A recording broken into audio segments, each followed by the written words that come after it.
السلام عليكم ورحمة الله وبركاته. الحمد لله رب العالمين. الصلاة والسلام على رسوله الأمين وآله وصحبه أجمعين. വേദിയിലും സദസ്സിലും ഇരിക്കുന്ന സത്യവിശ്വാസികളെ, വളരെ ആക്ഷേപങ്ങൾക്കും പരിഹാസങ്ങൾക്കും വിഷയീഭവിച്ച ഒരു വിഷയത്തിന്റെ വിശദീകരണമാണ് നാം ഇന്ന് ഇവിടെ സംഘടിപ്പിച്ചിരിക്കുന്നത്.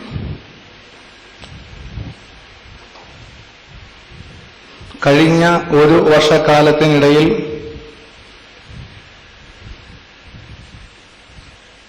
ജനങ്ങൾക്കിടയിൽ മൂടിവെക്കാൻ ശ്രമിച്ച ഒരു സത്യം പല പ്രതിസന്ധികളെ തരണം ചെയ്ത് സത്യത്തിന്റെ വെളിപ്പെടൽ അതിന്റെ ഏതാണ്ട് പൂർത്തീകരണത്തിലേക്ക് എത്തിക്കൊണ്ടിരിക്കുക.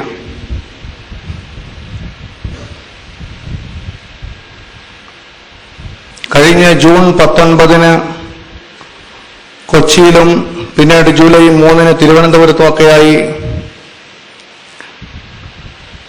സംഘടിപ്പിക്കപ്പെട്ട ഇസ്ലാമിക വിരുദ്ധ പ്രഭാഷണങ്ങൾക്ക് അതത് സമയത്ത് തന്നെ ഹിഫ്ദുർ റഹ്മാൻ സാഹിബിനെ പോലെയുള്ള ആളുകൾ മറുപടി പറഞ്ഞിട്ടുണ്ട്. ഒന്ന് രണ്ട് കാര്യങ്ങൾ മാത്രം ഞാൻ സൂചിപ്പിച്ച് അവസാനിപ്പിക്കുകയാണ്. അന്ധവിശ്വാസത്തിൽ ആണ്ടുകിടന്ന കേരളത്തിലെ മുസ്ലിം ജനതയിലേക്ക് സത്യവിശ്വാസത്തിന്റെ തെളിച്ചവുമായി കടന്നുവന്ന മുജാഹിദ് പ്രസ്ഥാനം ജനങ്ങളെ അന്ധവിശ്വാസങ്ങളിൽ നിന്ന് ഒരുപാട് മാറ്റിയെടുക്കുകയും സംസ്കരിക്കുകയും തൗഹീദി പ്രബോധനം നടത്തുകയും ഒക്കെ ചെയ്തിട്ടുണ്ട്. നമ്മൾ ഈ ഇരിക്കുന്ന ഓരോ വ്യക്തികളുടെയും മാറ്റത്തിന്റെ കാരണമായി തീർന്നത് അള്ളാഹുവിന്റെ തൗഫീഖോടുകൂടി ഈ പ്രസ്ഥാനത്തിന്റെ പ്രവർത്തകർ നടത്തിയ ശക്തമായ ത്യാഗപൂർണമായ പ്രവർത്തനമാണ്. എന്നാൽ സങ്കടകരമായി ഭവിച്ചത് ചില വ്യക്തികളുടെ സ്ഥാപിത താൽപര്യത്തിന്റെ ഭാഗമായോ അതല്ലെങ്കിൽ ചില ആളുകൾ പഠിച്ച് മനസ്സിലാക്കിയതിൽ പറ്റിയ പാകപ്പിഴവോ നാം ആരെയും മുൻവിധിയോടുകൂടി കാണുകയോ വിമർശിക്കുകയോ ചെയ്യുന്നില്ല. അതിന്റെ ഫലമായി ഈ ജിന്ന് സിഹർ വിഷയത്തിൽ വളരെ അഹ്ലുസുന്നയുടെ അഖീദക്ക് വിരുദ്ധമായ ഒട്ടനവധി കാര്യങ്ങൾ കേരളത്തിൽ പ്രചരിപ്പിക്കപ്പെട്ടു. എന്നാൽ പിന്നീട് നമ്മുടെ പണ്ഡിതന്മാർ തന്നെ പഠിക്കുകയും മനസ്സിലാക്കുകയും അത് തിരുത്താൻ ആരംഭിക്കുകയൊക്കെ ചെയ്തു. പക്ഷേ ചില സ്ഥാപിത താൽപര്യക്കാർ തങ്ങളുടെ അധികാരം ഉപയോഗിച്ചുകൊണ്ട് സത്യത്തെ അടിച്ചമർത്താൻ ശ്രമിച്ചുകൊണ്ടിരിക്കുന്നു. ഇപ്പോൾ അവസാനമായി ഹദീസ് കൊണ്ടും ഖുർആൻ കൊണ്ടും ഈ വിഷയം പൂർണ്ണമായി ജനങ്ങളിൽ എത്തുമെന്ന് ബോധ്യപ്പെടുന്ന സമയത്ത് അതിനെ തടയിടാൻ സാധിക്കാത്തത് കൊണ്ട് പുതിയ ചില ആരോപണങ്ങൾ ഉന്നയിക്കുകയാണ്. തൗഹീദി പ്രബോധനത്തിന് ഇത്തരം വിഷയങ്ങളുടെ പഠനം വിഘാതം സൃഷ്ടിക്കുന്നു എന്നാണ് അവരുടെ വാദം. സത്യത്തിൽ നാം ഒരു വിഷയത്തെ എതിർക്കുമ്പോൾ ആ വിഷയത്തിൽ നിൽക്കുന്ന ആളുകൾക്ക് മാറാൻ ആവശ്യമായ സാഹചര്യം ഒരുക്കുക എന്ന ബാധ്യത കൂടി നമ്മിൽ അർപ്പിതമായിട്ടുണ്ട്. ഉദാഹരണം പറഞ്ഞാൽ, പലിശയിൽ ആണ്ടുകിടക്കുന്ന ഒരു സമൂഹത്തോട് പലിശയുടെ ഭയാനതയെക്കുറിച്ച് പറയുക മാത്രമല്ല നാം ചെയ്യേണ്ടത്, ഒപ്പം പലിശയിൽ നിന്ന് മോചനം ലഭിക്കുന്നതിന് ആവശ്യമായി നമ്മളാൽ കഴിയുന്ന എല്ലാ സഹായങ്ങളും ചെയ്തു കൊടുക്കണം. എന്നതുപോലെ ഈ വിഷയം ജനങ്ങളെ പഠിപ്പിക്കണം. ഒപ്പം അവർക്ക് ഒറ്റക്ക് അല്ലെങ്കിൽ സ്വയം മാറ്റത്തിലേക്ക് കടന്നു വരാൻ സാധിക്കുന്നില്ല എങ്കിൽ അവരൊന്ന് കൈപിടിച്ച് സഹായിക്കുക എന്ന ബാധ്യത നമുക്കുണ്ട്. അതിനുവേണ്ടിയാണ് നാം ഈ ശ്രമങ്ങൾ നടത്തിക്കൊണ്ടിരിക്കുന്നത്. കേവലം സാമ്പത്തിക ലാഭമോ അല്ലെങ്കിൽ സാമൂഹ്യമായ എന്തെങ്കിലും ശ്രദ്ധ പിടിച്ചുപറ്റലോ ഒന്നും നമ്മുടെ ഈ പ്രവർത്തനത്തിന്റെ ഭാഗമല്ല. തിരുവനന്തപുരത്ത് ജൂലൈ 3-ാം തീയതിയാണെന്നാണ് എൻ്റെ ഓർമ്മ, നടത്തിയ പരിപാടിയിൽ സത്യത്തെയും അസത്യത്തെയും കൂട്ടിക്കുഴച്ചുകൊണ്ട് ചില കളികൾ അവിടെ നടക്കുകയുണ്ടായി. ഒന്നാമത് 3 മണിക്ക് ആരംഭിച്ച പരിപാടി അസർ നമസ്കാരത്തിന് വേണ്ടി നിർത്തി. അസർ നമസ്കാരത്തിന് ശേഷം അത് പിന്നീട് തുടർന്ന് മഗ്രിബ് വരെ നീണ്ടു. സത്യത്തിൽ മുജാഹിദ് പ്രസ്ഥാനം ഒരു സീഡിയും എഡിറ്റ് ചെയ്ത് പുറത്തിറക്കിയ ചരിത്രമില്ല. എന്നാൽ അന്ന് 3 മണിക്കൂർ റെക്കോർഡ് ചെയ്യപ്പെട്ട സീഡിയിൽ പുറത്തു വന്നത് 2 സീഡികൾ മാത്രം. അസർ നമസ്കാരത്തിന് ശേഷമുള്ള 2 സീഡികൾ. എന്നാൽ അസർ നമസ്കാരത്തിന് മുൻപ് ഐദി തങ്ങളും ഇന്ത്യൻ ഇസ്ലാഹി സെന്ററിന്റെ കോർഡിനേറ്ററാണെന്ന് തോന്നുന്നു, മുഹീദ്ദീൻ എന്ന് പേരായ ഒരാൾ, പരപ്പനങ്ങാടിയോ മറ്റോ സ്വദേശം, ഈ 2 ആളുകളുടെ സംസാരം ഇവർ കട്ട് ചെയ്തു. കേട്ടിരുന്ന ആളെന്ന നിലയിൽ ഞാൻ സഗൗരവം അള്ളാഹുവിനെ സാക്ഷിയാക്കി ഒരു ആരോപണം ഉന്നയിക്കുകയാണ്. നിഷേധിക്കാൻ സാധിക്കുമെങ്കിൽ ഇതിന്റെ ആളുകൾ നിഷേധിക്കണം. ഒന്ന്, ഈ മുഹീദ്ദീൻ എന്ന് പറഞ്ഞ ആള് പറഞ്ഞത് അദ്ദേഹം ഗൾഫിലൊക്കെ ദീർഘകാലം പ്രവർത്തിക്കുകയും ഗൾഫ് പണ്ഡിതന്മാരുമായിട്ടൊക്കെ ബന്ധപ്പെടുകയും ചെയ്തിട്ടുള്ളതിന്റെ പരിചയത്തിന്റെ അടിസ്ഥാനത്തിൽ അദ്ദേഹത്തിന് ഉറപ്പിച്ചു പറയാൻ കഴിയും, അദ്ദേഹത്തിന്റെ വലത്തും ഇടത്തുമൊക്കെ ഇരിക്കുന്ന ഐദീദ് തങ്ങളെപ്പോലെയുള്ള അബ്ദുറഹ്മാൻ സലഫിയെ പോലെയുള്ള ആളുകൾ ഗൾഫ് പണ്ഡിതന്മാരോടൊപ്പമാണ് വിജ്ഞാനത്തിലും അവരുടെ പ്രവർത്തനത്തിലും അവരുടെ ക്ഷമയിലും ഒക്കെ, അല്ലെങ്കിൽ ഒരുപടി മുന്നിലാണ്. അദ്ദേഹം പറഞ്ഞ വാചകങ്ങളാണ്. എത്ര ഗൗരവമുള്ളതാണെന്ന് കേൾവിക്കാർ ആലോചിച്ചു കൊള്ളുക. 2, ജിന്ന് മനുഷ്യനെ ബാധിക്കുകയും മനുഷ്യന് ഭ്രാന്തുണ്ടാവുകയും ചെയ്യുക എന്ന് പറയുന്നത് കേവലം സാങ്കല്പികമാണ്, അങ്ങനൊന്നും സംഭവിക്കുകയില്ല. അങ്ങനെ സംഭവിക്കുമെന്ന് പറഞ്ഞാൽ അതെങ്ങനെയാണ് വിശ്വസിക്കാനാവുക എന്ന് തുടങ്ങി മുഅ്തസിലിയാക്കളുടെ അഖീദ ഐദീദ് തങ്ങൾ, അദ്ദേഹം മരണപ്പെട്ടു പോയി, അദ്ദേഹത്തിന് അല്ലാഹു പുറത്തു കൊടുക്കട്ടെ, അദ്ദേഹം പറഞ്ഞു, വിനീതമായൊരു കാര്യം പറയാനുള്ളത്, ഞാൻ ഈ പറയുന്നത് നുണയാണെങ്കിൽ നിങ്ങൾ ആ CD പുറത്തിറക്കണം. ആ CD ഇപ്പോഴും റെക്കോർഡ് ചെയ്ത് സലഫി സെന്ററിൽ അത് എഡിറ്റ് ചെയ്ത ആളുടെ കൈവശമുണ്ട്. ഞാനീ പറഞ്ഞത് കളവാണെങ്കിൽ. ഇതിൽ നിന്നൊന്നും നമുക്ക് മനസ്സിലാകുന്നത്, എന്നാൽ അസർ നമസ്കാരത്തിന് ശേഷം ഈ വിഷയം അവർ അംഗീകരിക്കുകയും അനസ് മൗലവിയെ പോലെയുള്ള ആളുകൾ ഇങ്ങനൊരു സംഗതിയുണ്ട്, മനുഷ്യ ശരീരത്തിൽ പിശാച് ബാധിക്കും, അങ്ങനെ ബാധിച്ച് ഭ്രാന്തുണ്ടാകും, അങ്ങനെ ഭ്രാന്തുണ്ടായ ഒരാളെ നമ്മൾ ഖുർആനോദി മന്ത്രിച്ചാൽ അയാൾ ഇളകും, അങ്ങനൊക്കെ സംഭവ്യമാണ് എന്നും പറയുകയുണ്ടായി. അപ്പൊ ഈ പറഞ്ഞ വിഷയം ഇത് സൂചിപ്പിച്ചത് എന്തിനാണെന്ന് വെച്ചാൽ, കുറെ കാലം ഒരു വിഷയം തമസ്കരിക്കുകയും പിന്നീട് അത് പുറത്തേക്ക് കൊണ്ടുവരാൻ കേവലം ചില ആളുകളെങ്കിലും ശ്രമിക്കുമ്പോൾ സംഘടന അച്ചടക്കത്തിന്റെ പേരു പറഞ്ഞ് അതിനെ അടിച്ചമർത്താൻ ശ്രമിക്കുകയും ചെയ്ത ആളുകൾ, അവരുടെ ഉള്ളിൽ ഞാൻ ഉറച്ചു വിശ്വസിക്കുന്നു ചിലരുടെയെങ്കിലും ഉള്ളിൽ ഈ വിഷയത്തിൽ ഇപ്പോഴും വിശ്വാസം വന്നിട്ടില്ല. 2002 സംഘടന പിളർന്നു. ഒരു വിഭാഗം ഹദീസുകളിൽ സിഹത്തുള്ളതിനെ പോലും നിഷേധിച്ചുകൊണ്ട് രംഗത്ത് വന്നപ്പോൾ അവരെ തോൽപ്പിക്കാനായിരിക്കണം ഇവർ നമ്മെ പഠിപ്പിച്ചു എല്ലാ സഹിഹായ ഹദീസുകളും സ്വീകരിക്കൽ നിർബന്ധമാണ്. പക്ഷെ ഇവർക്കൊരബദ്ധം പിണഞ്ഞുപോയി. കേട്ട മുജാഹിദുകളൊക്കെ അത് പഠിച്ചു വച്ചു എന്നുള്ളത്. കേട്ട എല്ലാ മുജാഹിദുകളും അത് പഠിച്ചു. എന്നിട്ട് അവർ അഹ്ലുസുന്നയുടെ അഖീദയിലേക്ക് ഉറച്ചപ്പോ ഇവർക്ക് പുറത്തു പറയാൻ വയ്യാതായി. ഇത് ബുദ്ധിക്ക് യോജിക്കുന്നതല്ല എന്ന് പറയാൻ പറ്റാതെ വന്നപ്പോൾ അവരിൽ ചില ആളുകൾ പറഞ്ഞു, കുഴപ്പമില്ല, ഉണ്ടെങ്കിൽ ഉണ്ടായിക്കോട്ടെ എന്ന ഭാവത്തിൽ അവർ നിന്നു. ഞാൻ അവസാനിപ്പിക്കുകയാണ്. ഒരു വിഷയം കൂടി പറയട്ടെ. ഇവർ പറയുന്നു തൗഹീദാണ്, അഖീദയാണ് ഒന്നാമത്തെ വിഷയം എന്നിവർ പറയാറുണ്ട്. സത്യമാണത്. ഈ പ്രബോധന വിഷയം, ഈ ജിന്നിന്റെ വിഷയം ജനങ്ങളിലേക്ക് പ്രബോധനം ചെയ്യപ്പെടുമ്പോൾ മറ്റു വിഷയങ്ങളിൽ നിന്ന് ആളുകളുടെ ശ്രദ്ധ മാറിപ്പോകുന്നു. ആളുകൾ തൗഹീദി പ്രബോധനത്തിന് നിന്നു കൊടുക്കുന്നില്ല തുടങ്ങിയുള്ള വിലാപങ്ങളാണ് നാം കേട്ടുകൊണ്ടിരിക്കുന്നത്.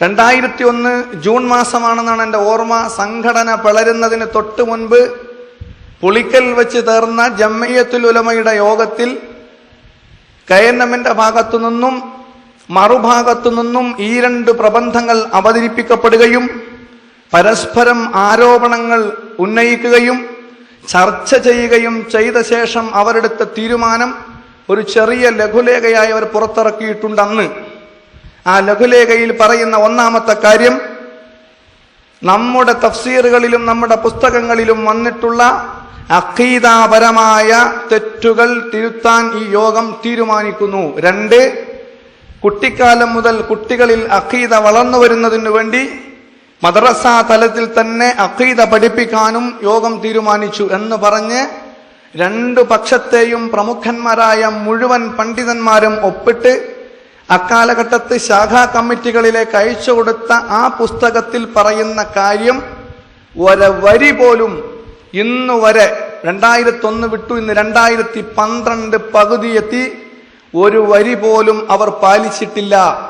ഇവർക്ക് ആത്മാർത്ഥതയുണ്ടെങ്കിൽ അമാനി മൗലവിയുടെ തഫ്സീറിലും അതുപോലെ തന്നെ കുഞ്ഞു മുഹമ്മദ് പറപ്പൂരും ചെറിയ മുണ്ടവും എഴുതിയ തഫ്സീറിലും ഉൾപ്പെടെ വന്നിട്ടുള്ള അള്ളാഹുവിന്റെ അസ്മാ സിഫാത്തുകളിൽ വന്ന തെറ്റുകൾ, ഞാൻ വ്യക്തമായിട്ടാ പറയുന്ന തെറ്റുകൾ, വ്യതിയാനങ്ങൾ തിരുത്തണം, ജനങ്ങളോട് പറയണം. ഈ പുസ്തകം വാങ്ങി മുന്നേ പോയ ആളുകൾക്ക് ഈ തിരുത്തിയ ഭാഗങ്ങളുടെ കോപ്പിങ്ങൾ അച്ചടിച്ച് കൊണ്ടുകൊടുക്കണം. എന്നിട്ട് ഈ സമൂഹത്തോട് ഉറച്ചു വിളിച്ചു പറയണം, അശ്അരി ഇമാം അദ്ദേഹത്തിന്റെ കുപ്പായം വലിച്ചെറിഞ്ഞുവെന്ന് സ്റ്റേജുകളിൽ ഘോരഘോരം പ്രസംഗിക്കുന്നവർ വിളിച്ചു പറയണം, ഞങ്ങൾക്ക് തെറ്റുപറ്റിയിട്ടുണ്ട്. അശ്അരി മദ്ഹബിലെയും മറ്റും ഉള്ള സ്ഖലിതങ്ങൾ സലഫികളായ നമ്മുടെ പുസ്തകങ്ങളിലും വന്നുപോയിട്ടുണ്ട്. ഇത് അഹ്ലുസുന്നയുടെ അഖീദ അല്ല. അതുകൊണ്ട് നാം ഇത് തിരുത്തുന്നു, നാം ഇത് പശ്ചാത്തപിച്ചു മടങ്ങുന്നു, നമുക്ക് ഈ പറ്റിയ തെറ്റുകൾ ഇനി ആവർത്തിക്കുകയില്ല എന്ന് ഈ സമൂഹത്തോട് അവർ വിളിച്ചു പറയണം. ഇവർക്ക് അഹ്ലുസുന്നയുടെ അഖീദയാണുള്ളതെങ്കിൽ ഇവർ തൗഹീദിനാണ് പ്രാധാന്യം കൊടുക്കുന്നത് എന്ന് ഈ രാജ്യത്ത് അങ്ങോളം ഇങ്ങോളം നടത്തുന്ന പ്രഭാഷണങ്ങളിൽ ആത്മാർത്ഥതയുണ്ടെങ്കിൽ ഇവർ ചെയ്യേണ്ട പണി അതാണ്. അല്ലാതെ ഇത്തരം വിഷയങ്ങൾ പഠിപ്പിക്കാൻ ശ്രമിക്കുന്ന ചില കേവല വ്യക്തികൾക്കെതിരെ ആരോപണങ്ങൾ ഉന്നയിക്കുകയും അവരെ തേജോവധം ചെയ്യുകയും അവരോട് മറ്റുള്ളവർ പിണങ്ങി നിൽക്കാനും മറ്റുള്ളവർ അവരോടുള്ള ബന്ധം വിച്ഛേദിക്കാനും വരെ ആഹ്വാനം ചെയ്യുന്ന ഈ സമീപനത്തിൽ നിന്ന് സത്യവിശ്വാസികളായ നിങ്ങളും മാറി നിൽക്കണം. നിങ്ങൾ സത്യവിശ്വാസികളാണെന്ന കാര്യത്തിൽ ഞങ്ങൾക്ക് സംശയമില്ല, നിങ്ങൾ മുസ്ലിങ്ങളാണെന്ന കാര്യത്തിൽ നമുക്ക് സംശയമില്ല, നിങ്ങളും ഞങ്ങളും സഹോദരങ്ങളാണ് എന്ന കാര്യത്തിൽ നമുക്ക് സംശയമില്ല. പിന്നെ വന്നു പോകുന്ന ചില വാക്കുകളും പ്രയോഗങ്ങളും മനുഷ്യന്റെ വികാരത്തിന്റെ ഭാഗമായിട്ടൊക്കെ ചിലപ്പോൾ ചില പ്രസംഗങ്ങളിൽ നമ്മുടെ ആളുകൾക്ക് വന്നു പോകുന്നുണ്ട്. സത്യമാണ്, അത് നമ്മുടെ മനഃപൂർവ്വം ചെയ്യുന്നതല്ല, ആരോടും വൈരാഗ്യം കൊണ്ട് ചെയ്യുന്നതല്ല. അങ്ങനെ ആരും വിചാരിക്കരുത്. ചില ആളുകൾ അവരുടെ പരിചയക്കുറവ് മൂലം മൈക്കിന്റെ മുമ്പ് നിൽക്കുമ്പോൾ ചിലതൊക്കെ പറ്റിപ്പോയിട്ടുണ്ട്, പറഞ്ഞ വാക്കുകൾ കടുത്തുപോയിട്ടുണ്ട്. അതിനൊക്കെ നിങ്ങൾ ക്ഷമിക്കുകയും ചെയ്യണം. ഇതൊരു ഗുണകാംക്ഷയായി കാണണം. ഈ സത്യം ജനങ്ങളെ അറിയിക്കണം. ഇതുമൂലം ബുദ്ധിമുട്ട് അനുഭവിക്കുന്ന രാജ്യത്തെ നമ്മുടെ സഹോദരങ്ങൾക്ക് സഹായം എത്തിക്കണം, അവരെ ബോധ്യപ്പെടുത്തണം. ആത്യന്തികമായി ശിർക്കിലും കുഫറിലും പെട്ടുപോകുന്ന മുസ്ലിം സഹോദരങ്ങളെ സത്യത്തിന്റെ പാതയിലേക്ക് കൊണ്ടുവരാൻ നമുക്ക് സംഘടനാ വൈവിധ്യങ്ങളോ കാണിക്കാതെ ഒത്തൊരുമിച്ച് പ്രവർത്തിക്കാം എന്ന് മാത്രം ഞാനിതിൽ പറയുന്നുള്ളൂ. ഞാൻ സ്വാഗതം ആശംസിക്കുകയാണ്. ഈ വേദിയിലുള്ള ഡോക്ടർ സുബൈർ സാഹിബ്, ഹിഫ്ലുർ റഹ്മാൻ സാഹിബ്, ഇതിന്റെ സംഘാടകർ എന്ന ബാക്കി എല്ലാത്തിലും ഉപരിയായി പലരും തടഞ്ഞു നിർത്തിയിട്ടും പലരും ആഹ്വാനം ചെയ്തിട്ടും അതിന് ചെവി കൊടുക്കാതെ സത്യത്തിന്റെ തെളിച്ചം തേടി കടന്നു വന്ന എല്ലാ സഹോദരങ്ങൾക്കും സ്വാഗതം ആശംസിച്ചുകൊണ്ട് അള്ളാഹു നിങ്ങൾക്കും എനിക്കും തക്കതായ പ്രതിഫലം നൽകട്ടെ എന്ന് പ്രാർത്ഥിച്ചുകൊണ്ട് അവസാനിപ്പിക്കുന്നു. അസ്സലാമു അലൈക്കും വറഹ്മത്തുള്ളാഹി വബറകാതുഹു. അസ്സലാമു അലൈക്കും വറഹ്മത്തുള്ളാഹി വബറകാതുഹു.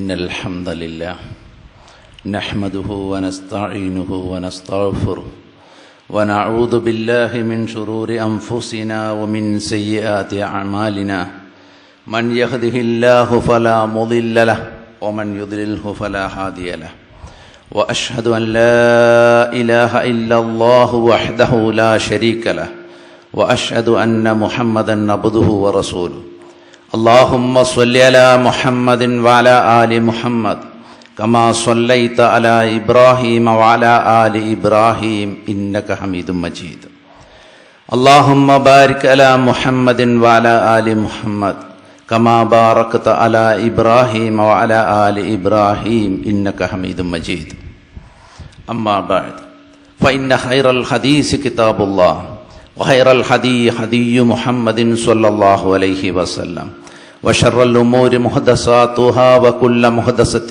بدعة وكل بدعة ضلالة وكل ضلالة في النار يا أيها الذين آمنوا اتقوا الله حق تقاته ولا تموتن إلا وأنتم مسلمون أعوذ بالله من الشيطان الرجيم يا أيها الذين آمنوا ادخلوا في السلم كافة ولا تتبعوا خطوات الشيطان إنه لكم عدو مبين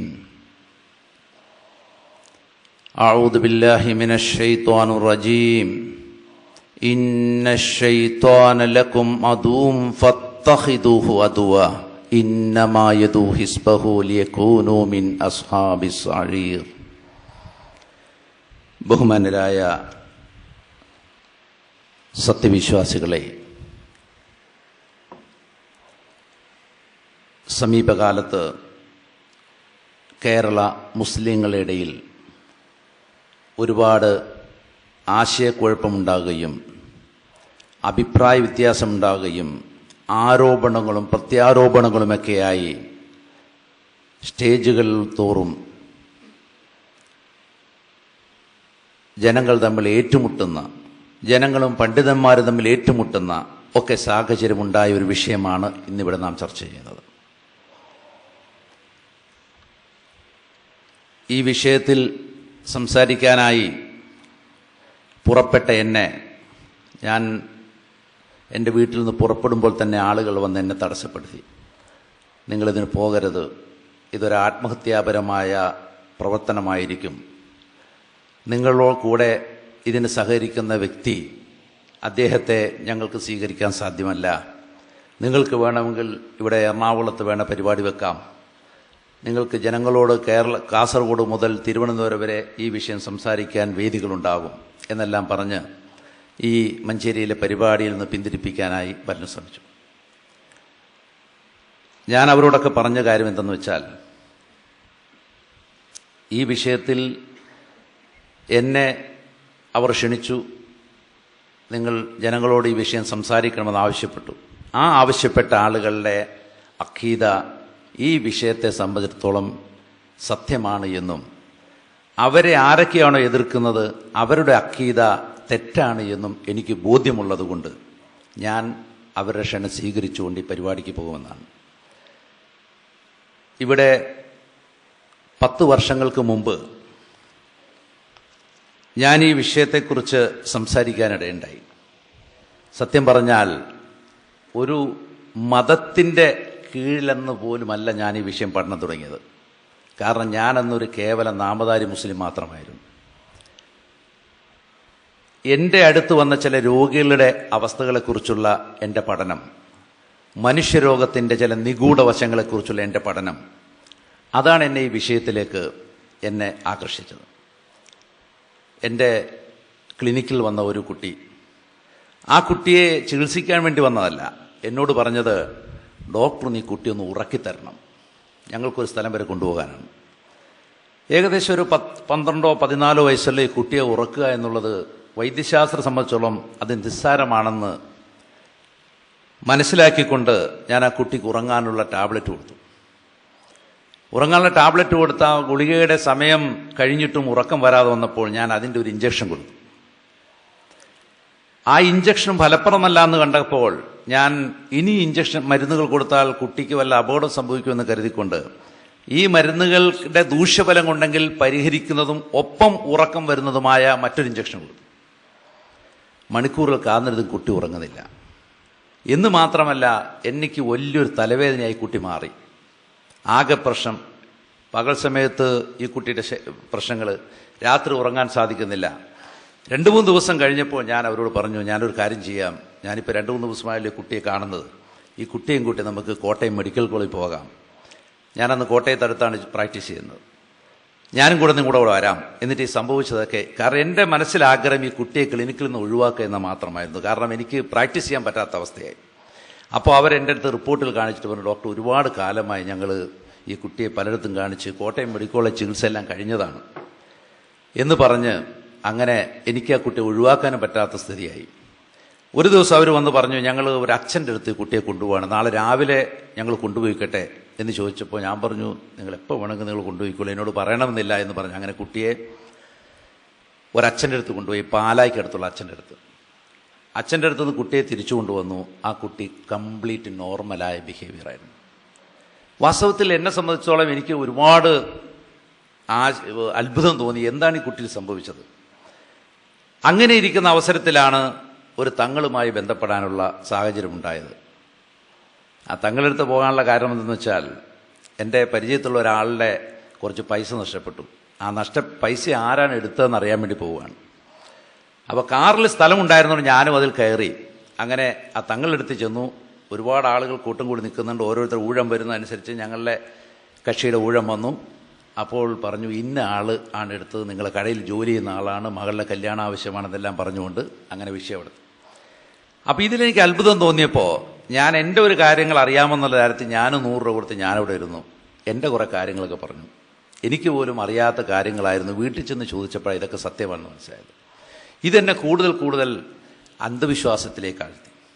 ആ ഇടക്കാണ് പാലക്കാട് മുജാഹിദ് സമ്മേളനത്തിൽ പങ്കെടുക്കാനുള്ള അവസരം ഉണ്ടാകുന്നത്. മുജാഹിദ് പ്രസ്ഥാനവുമായി യാതൊരു ബന്ധമില്ലാതിരുന്ന ഞാൻ കരുണാലയ ഹോസ്പിറ്റലിൽ ജോലി ചെയ്യുമ്പോൾ ചില മുസ്ലിം സഹോദരന്മാർ ആവശ്യപ്പെട്ടനുസരിച്ച് ഒരു മുസ്ലിം പ്രദേശത്തൊക്കെ പ്രാക്ടീസ് ചെയ്യുമ്പോൾ അവർ പറഞ്ഞതൊക്കെ ഒന്ന് സഹകരിച്ചില്ലെങ്കിൽ എങ്ങനെയാ എന്ന് കരുതിക്കൊണ്ടാണ് ഞാൻ പാലക്കാട് മുജാഹിദ് സമ്മേളനത്തിൽ വരുന്നത്. അപ്പോൾ അവിടെയും പോകരുതെന്ന് ചില ആവശ്യപ്പെട്ടു. കാരണം എന്ന് വെച്ചാൽ അവിടെ എന്തോ ഒരു വാൾ പോസ്റ്റൊക്കെ ഇറങ്ങി അവിടെ ജനങ്ങൾ അക്രമം ഉണ്ടാകാൻ സാധ്യതയുണ്ടെന്ന് പറഞ്ഞപ്പോൾ എന്തായാലും ചെല്ലാമെന്ന് പറഞ്ഞല്ലേ, ഒന്ന് പോയി കളയാമെന്ന് പറഞ്ഞ് അങ്ങനെ പോയി. പക്ഷെ അവിടെ നിന്ന് കിട്ടിയ ചില സന്ദേശങ്ങൾ എൻ്റെ ഹൃദയത്തിലെ പുതിയ ചില വെളിച്ചം നൽകി. ഇസ്ലാമിനെക്കുറിച്ചും ഏകത വിശ്വാസത്തെക്കുറിച്ചുമുള്ള ചില പുത്തൻ അറിവുകൾ അവിടെ നിന്ന് ലഭിച്ചു. അങ്ങനെ അവിടെ നിന്ന് എൻ്റെ കയ്യിൽ പോക്കറ്റിൽ നിന്നുണ്ടായിരുന്ന മുഴുവൻ പൈസയും അവിടെയുള്ള ലഭിച്ച കിറ്റിൽ അവിടുത്തെ യുവതാ ബുക്ക് സ്റ്റാളിൽ നിന്ന് ബുക്കുകളുമായിട്ടാണ് ഞാൻ തിരിച്ചു മടങ്ങിയത്. പക്ഷേ ഇവിടെ ഒരു പ്രശ്നം എന്താണെന്ന് വെച്ചാൽ, ഞാൻ കണ്ട ചില സത്യങ്ങൾ, എന്നാൽ എനിക്ക് ഈ ഗ്രന്ഥങ്ങളിൽ നിന്ന് കിട്ടുന്ന അതിനെ നിഷേധിക്കുന്ന ചില അവസ്ഥ, ഇതെല്ലാം എൻ്റെ മനസ്സിൽ ഒരുപാട് ആശയക്കുഴപ്പമുണ്ടാക്കി. അങ്ങനെ ഇരിക്കുന്ന അവസരത്തിലാണ് ഞാൻ സൗദി അറേബ്യയിൽ ജോലിക്ക് പോകുന്നത്. അങ്ങനെ സൗദി അറേബ്യ ജോലിക്ക് പോകുമ്പോൾ അവിടെ ഞാൻ ചുരുക്കിയാണ് പറയുന്നത്. ഇത് പറയുന്നത് എന്തെന്ന് വെച്ചാൽ, ഇതിന് ഒരു കാരണമുള്ളതുകൊണ്ടാണ് ഞാൻ പറയുന്നത്. കാരണം എൻ്റെ പേരിൽ പ്രസ്ഥാനങ്ങൾ തമ്മിൽ ആക്ഷേപങ്ങൾ ഉണ്ടാക്കിയിട്ട് KNMന്റെ KNMന് വേണ്ടിയാണ് ഞാനിതെല്ലാം പറയുന്നത് പറഞ്ഞുകൊണ്ട് ആ സംഘടന ഒരുപാട് കരുതേച്ച് കാണിക്കാനായിട്ട് മറ്റൊരു കക്ഷി ശ്രമിക്കുകയും, വാസ്തവത്തിൽ ഞാൻ ഇന്ന് വരെ KNMന്റെ ഒരു ഔദ്യോഗിക പദവി സ്വീകരിക്കുകയോ അതിലൊരു മെമ്പർ പോലും ആയിട്ട് ഞാനൊരു അനുഭാവി മാത്രമായിരുന്നു. ഈ ഒരു ഭൗതിക ഡോക്ടറായ ഒരു അനുഭാവിയായ എൻ്റെ പേരിൽ ഞാൻ എന്തെല്ലാം പറഞ്ഞു എന്ന് പറഞ്ഞുകൊണ്ട് ഒരു സംഘടനയെ അങ്ങേയറ്റം ഇകഴ്ത്തുവാൻ വേണ്ടി, കരുതേക്കുവാൻ വേണ്ടി ഒരു സമൂഹം തയ്യാറായ അവസ്ഥ ഒക്കെ എനിക്കുണ്ടായി. അതുകൊണ്ടാണ് ഞാൻ ഇത്രയും പറയാൻ കാരണം. അങ്ങനെ അവിടെ വെച്ച് ഒരു ഷെയ്ഖിൻ്റെ ക്ലാസ് ഞാൻ അറ്റൻഡ് ചെയ്തപ്പോഴാണ് ജിന്ന് സേവയെക്കുറിച്ചും ആ ജിന്നുകളുടെ സഹായത്താൽ മനുഷ്യർ ചെയ്യുന്ന ചില തട്ടിപ്പുകളെ കുറിച്ചെല്ലാം മനസ്സിലാക്കാൻ സാധിച്ചത്. പിന്നീട് എൻ്റെ കഴിഞ്ഞ കാലങ്ങളുണ്ടായ അനുഭവങ്ങൾ, ഞാൻ ഈ 2 രോഗികളെക്കുറിച്ച് മാത്രമല്ല, എൻ്റെ അടുത്ത് വന്ന അനേകം രോഗികളെ ഞാൻ ഇവർക്കെല്ലാം റെഫർ ചെയ്തിട്ടുണ്ട്. റെഫർ ചെയ്തെന്ന് വെച്ചാൽ അതിന് റിസൾട്ട് ഉണ്ടായിട്ടുണ്ട്. ചെല്ലുന്ന ആളുകൾ എന്തിനാണ് ചെല്ലുന്നത് അവരിങ്ങോട്ട് പറയും. ഞാൻ എല്ലാവരോടും പറയും, നിങ്ങൾ എന്തിനാണ് ചെല്ലുന്നത് അങ്ങോട്ട് പറയരുത്. അപ്പോൾ അവരിങ്ങോട്ട് പറയും, ഇന്ന ആവശ്യത്തിന് വന്നാലേ, മാനസികരോഗമാണെങ്കിൽ ഇന്നതിന് വന്നാലേ, മാനസികരോഗമല്ല എന്നെല്ലാം പറയും. അപ്പോൾ ചുരുക്കി പറഞ്ഞാൽ എന്താണ് ഇതിൻ്റെ പിന്നിലുള്ള തത്വം എന്നുള്ളത് എനിക്ക് കേരളത്തിൽ നിന്ന് മനസ്സിലാക്കാൻ സാധിച്ചില്ല. അങ്ങനെ സൗദി അറേബ്യയിൽ വെച്ചത് മനസ്സിലായപ്പോൾ എൻ്റെ ഉള്ളിൽ തിങ്ങിയ ഒരു വികാരം, ഈ സത്യം എങ്ങനെയാണ് ഈ ജനങ്ങൾ വഞ്ചിക്കപ്പെടുന്നത്. ഇത് നമുക്കറിയാം, കേരളത്തിൽ ഒരു ദിവസം ഒരു മുസ്ലിം പോലും പുതുതായി ഉണ്ടാകുന്നു എന്നുള്ളത് ഉറപ്പിച്ച് പറയാൻ സാധ്യമല്ല. അപൂർവമായി വല്ലപ്പോഴും ഒരാൾ ഇസ്ലാമിൽ കടന്നെന്ന് വരാം. എന്നാൽ ആയിരക്കണക്കിന് സെന്ററുകളിലൂടെ ആയിരക്കണക്കിന് മുസ്ലിങ്ങൾ ദിവസവും കാഫിറുകളായിക്കൊണ്ടിരിക്കുകയാണ് ഈ സത്യമറിയാത്തതിൻ്റെ പേരിൽ. ഒരുപക്ഷെ നിങ്ങൾക്ക് തോന്നും ഇതൊന്നും തൗഹീദുമായി ബന്ധമില്ലാത്ത വിഷയമാണ്. എങ്കിൽ എനിക്ക് പരിചയമുണ്ടായ തങ്ങൾ ഞാൻ 1 വർഷത്തോളം എല്ലാ ശനിയാഴ്ചയും അയാളെ വിസിറ്റ് ചെയ്യാറുണ്ട്. അവിടെയെല്ലാം 100 കണക്കിന് മുസ്ലിങ്ങളാണ് കേരളത്തിൽ നിന്നും പുറത്തുനിന്നെല്ലാം വന്നുകൊണ്ട് അവിശ്വാസികളായി മാറിക്കൊണ്ടിരിക്കുന്നത്, ഷിർക്കിലും കുഫറിലും അകപ്പെട്ടുകൊണ്ടിരിക്കുന്നത്, ഹോമകുണ്ടങ്ങളുടെ മുന്നിൽ ഇരുന്നു കൊണ്ട് ആരാധന ചെയ്ത രംഗങ്ങളെല്ലാം എനിക്ക് കാണാൻ സാധിച്ചു. അപ്പൊ ഈ ഇത്രയും ഗുരുതരമായൊരു വിഷയം ഈ ജനങ്ങളെ ബോധവൽക്കരിക്കേണ്ടതുണ്ടല്ലോ എന്ന് കരുതിക്കൊണ്ട് ഞാൻ എന്ത് ചെയ്തു, സൗദി അറേബ്യയിൽ അന്ന് കിട്ടാൻ സാധ്യതയുള്ള സകല ബുക്കുകളും മക്കത്തു നിന്നും മദീനത്തു നിന്നും ജിദ്ദയിൽ നിന്നുമെല്ലാം ബുക്ക് സ്റ്റാൾ കയറി ഇറങ്ങി കിട്ടിയ ഗ്രന്ഥങ്ങളെല്ലാം ശേഖരിച്ചുകൊണ്ട് ഒരു ഫൈസിയെ, ഒരു സലാഹിയെ, ഒരു ദാരിമിയെല്ലാം വെച്ചുകൊണ്ട് ഞാൻ ഈ വിഷയം പഠിക്കാൻ ആരംഭിച്ചു.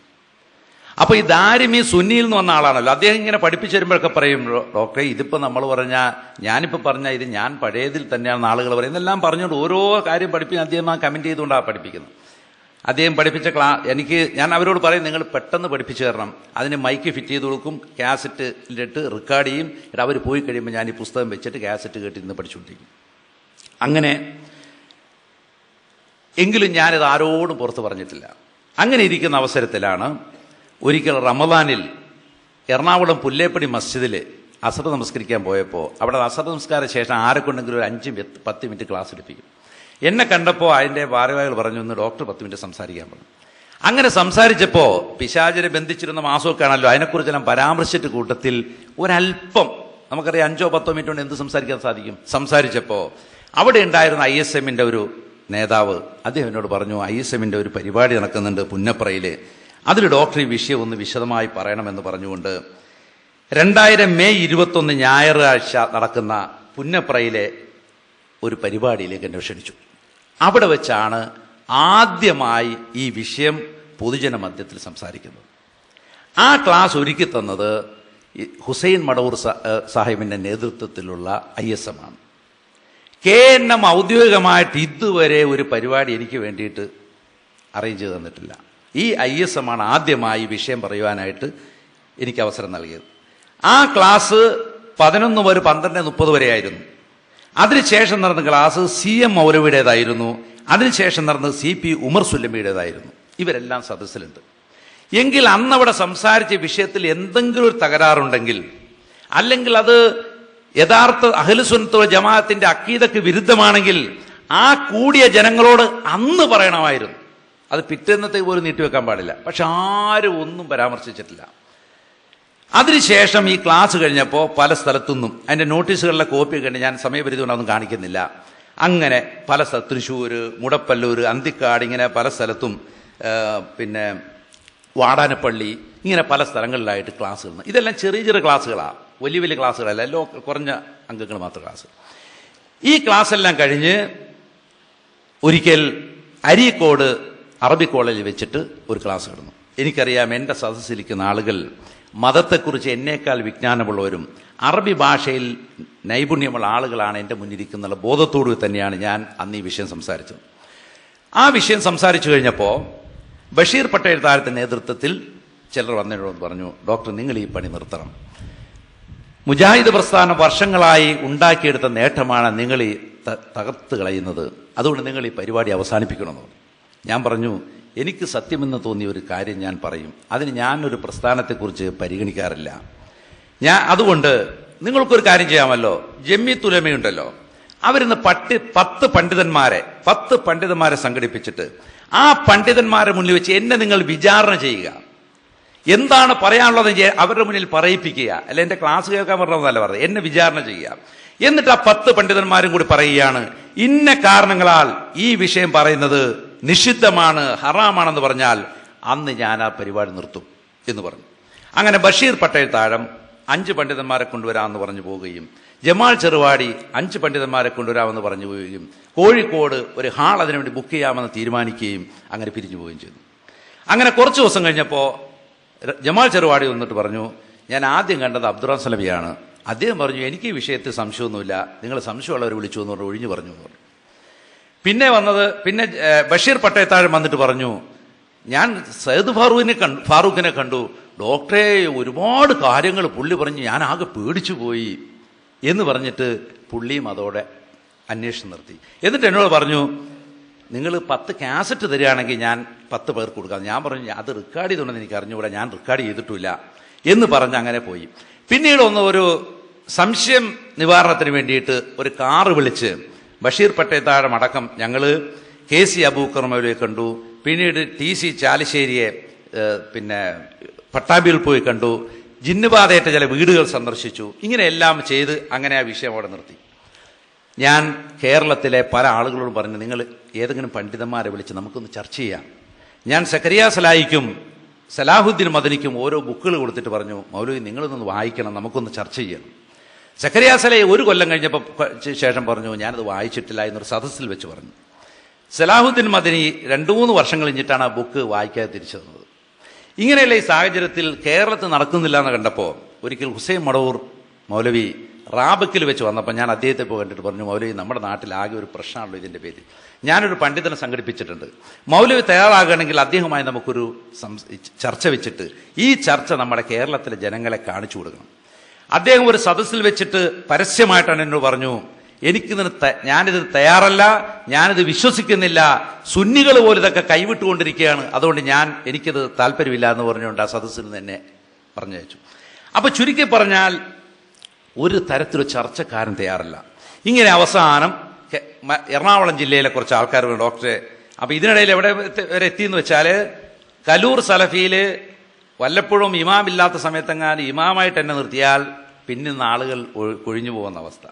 അതുപോലെ തന്നെ ഒരു പരിപാടിക്ക് പരലോകത്തെക്കുറിച്ച് സംസാരിക്കാൻ എന്നെ വിളിച്ചപ്പോൾ അദ്ദേഹത്തെ സംസാരിക്കാൻ പാടില്ല എന്ന് വെച്ച് കമ്മിറ്റി പ്രശ്നം. ഇങ്ങനെയൊക്കെ ആയപ്പോൾ പുല്ലേപ്പടിയിൽ അവിടെ ചിലർ പറഞ്ഞു, ഡോക്ടർ നമുക്ക് പണ്ഡിതന്മാരില്ലെങ്കിൽ നിങ്ങൾ ഈ പരിപാടി ഒന്ന് നടത്തണം. അങ്ങനെ പുല്ലേപ്പടി വെച്ച് ഒരു ഹാളിൽ വെച്ചിട്ട് പരിപാടി നടത്തുകയും KNMലെ ചില ആളുകൾ സദസ്സുണ്ടായിരുന്നു. അവർ പറഞ്ഞു ഞങ്ങളെ വീഡിയോയുടെ ഉൾപ്പെടുത്തരുതെന്ന് പറഞ്ഞു, ഫോട്ടോയിൽ ഉൾപ്പെടുത്തരുതെന്ന് ആവശ്യപ്പെടുകയും അങ്ങനെ പരിപാടി നടക്കുകയും അവിടെ അനസ് മൗലവി കയറി വരികയും അനസ് മൗലവി കയറി വന്ന ശേഷം അനസ് മൗലവി സംസാരിക്കുമ്പോൾ പിന്നെ ജനങ്ങൾ അനസ് മൗലവിനെ ക്രോസ് ചെയ്യുകയാണ്. അങ്ങനെ ളുഹറിന്റെ സമയമായി മൗലവിക്ക് എവിടെയോ ക്ലാസ് ഉണ്ടെന്ന് മൗലവി പോവുകയും ചെയ്തു. അപ്പൊ ചുരുക്കി പറഞ്ഞാൽ ഇതൊരു ചർച്ചയ്ക്ക് പോലും തയ്യാറുള്ള അവസ്ഥയിൽ നിലനിൽക്കുന്ന ഒരു സാഹചര്യം ഉണ്ടായി എന്നുള്ളതാണ് ഞാനിവിടെ പറഞ്ഞു വന്നിരിക്കുന്നത്. ഇവിടെ ഇതിന്റെ ഗൗരവം എന്തെന്ന് വെച്ചാൽ, വാസ്തവത്തിൽ ഈ വിഷയം കേരളത്തിൽ ആരംഭിച്ചത് ഞങ്ങളെപ്പോലുള്ള ആളുകളല്ല. മഹാനായ ഡോക്ടർ ഉസ്മാൻ സാഹിബ്, അദ്ദേഹമാണ് കേരളത്തിൽ ഈ ചർച്ച തുടങ്ങിവെച്ചത്. അദ്ദേഹം തുടങ്ങിവെച്ച ചർച്ചയിലെ ഒരു ഭാഗം ഞാൻ നിങ്ങളെ വായിച്ചു കേൾപ്പിക്കാം.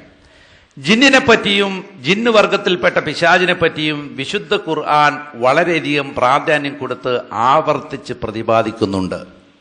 തൗഹീദ്, റിസാലത്ത്, പുനരുദ്ധാനം, പരലോക ജീവിതം എന്നീ വിഷയങ്ങൾക്ക് കൊടുക്കുന്ന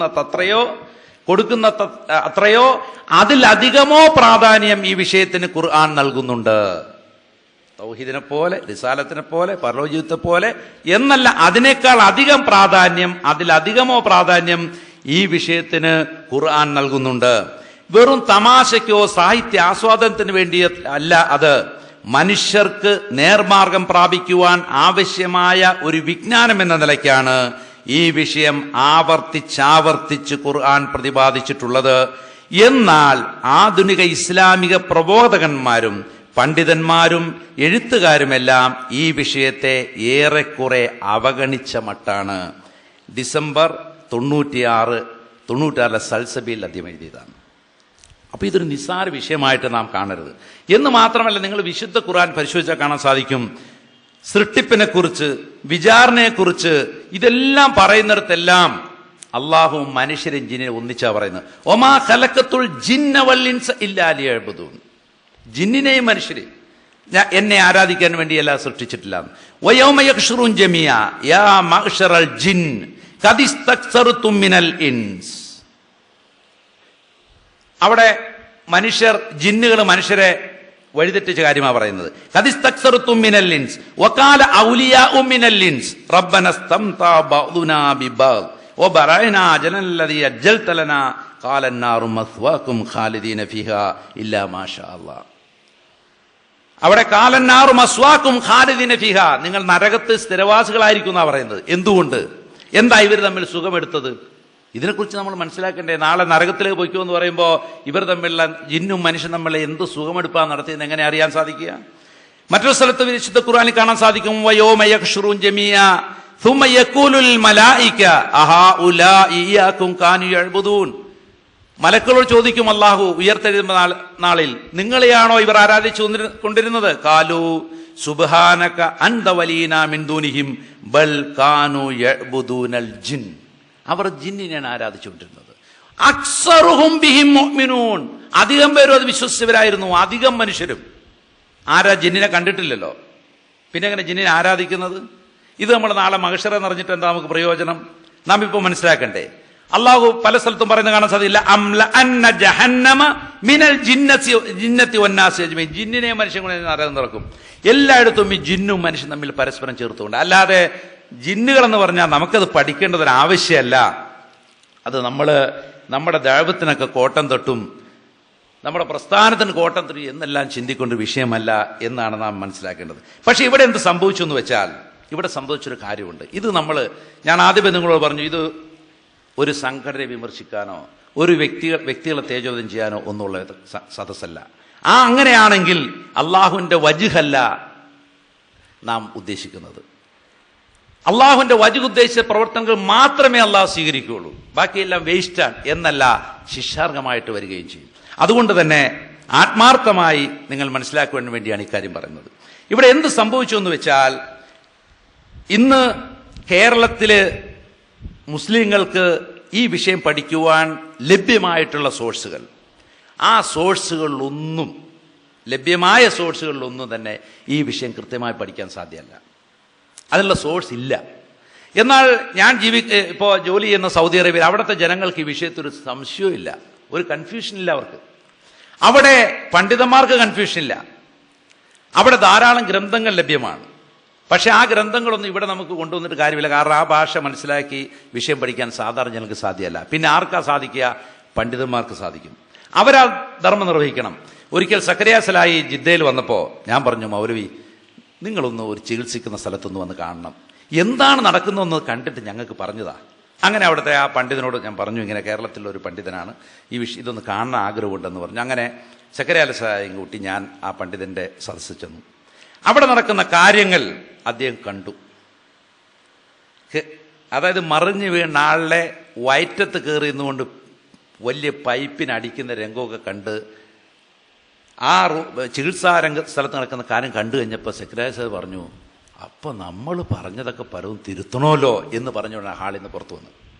എന്നിട്ട് പറഞ്ഞു, എന്താ ഷെയ്ത്താൻ ബാധേ ജിന്നളക്കലോ, അങ്ങനെ ഒരു പാട്ടൊക്കെ പാടിയിട്ട് ഇതൊക്കെ പാടി ഞങ്ങൾ പണ്ട് നടന്നിട്ടുണ്ട്, അതൊക്കെ ഇനി തിരുത്തണമല്ലോ എന്ന് പറഞ്ഞുകൊണ്ടാണ് ആ സദസ്സിന് തീരുമാനം. അപ്പൊ ഇതിന് ഞാനെന്താ മനസ്സിലാക്കേണ്ടത്? കേരളത്തിലെ പണ്ഡിതന് പോലും ഈ വസ്തുത, ഒരു മുജാഹിദ് പണ്ഡിതന് പോലും ഇതൊരു പുതുമയാണെന്നുള്ളതാണ്. അങ്ങനെ അവിടെ നിന്ന് ലഭിച്ച കുറെ പുസ്തകങ്ങളെല്ലാം സംഘടിപ്പിച്ചുകൊണ്ടാണ് അദ്ദേഹം അങ്ങോട്ട് പോയത്. അങ്ങനെയാണ് അദ്ദേഹം ഈ വിഷയം പഠിക്കാൻ ആരംഭിക്കുന്നത്. അല്ല, അദ്ദേഹം ഒരു സംഘടന തകർക്കാൻ വേണ്ടിയൊന്നല്ല ഈ വിഷയം പഠിച്ചിട്ടുള്ളത്.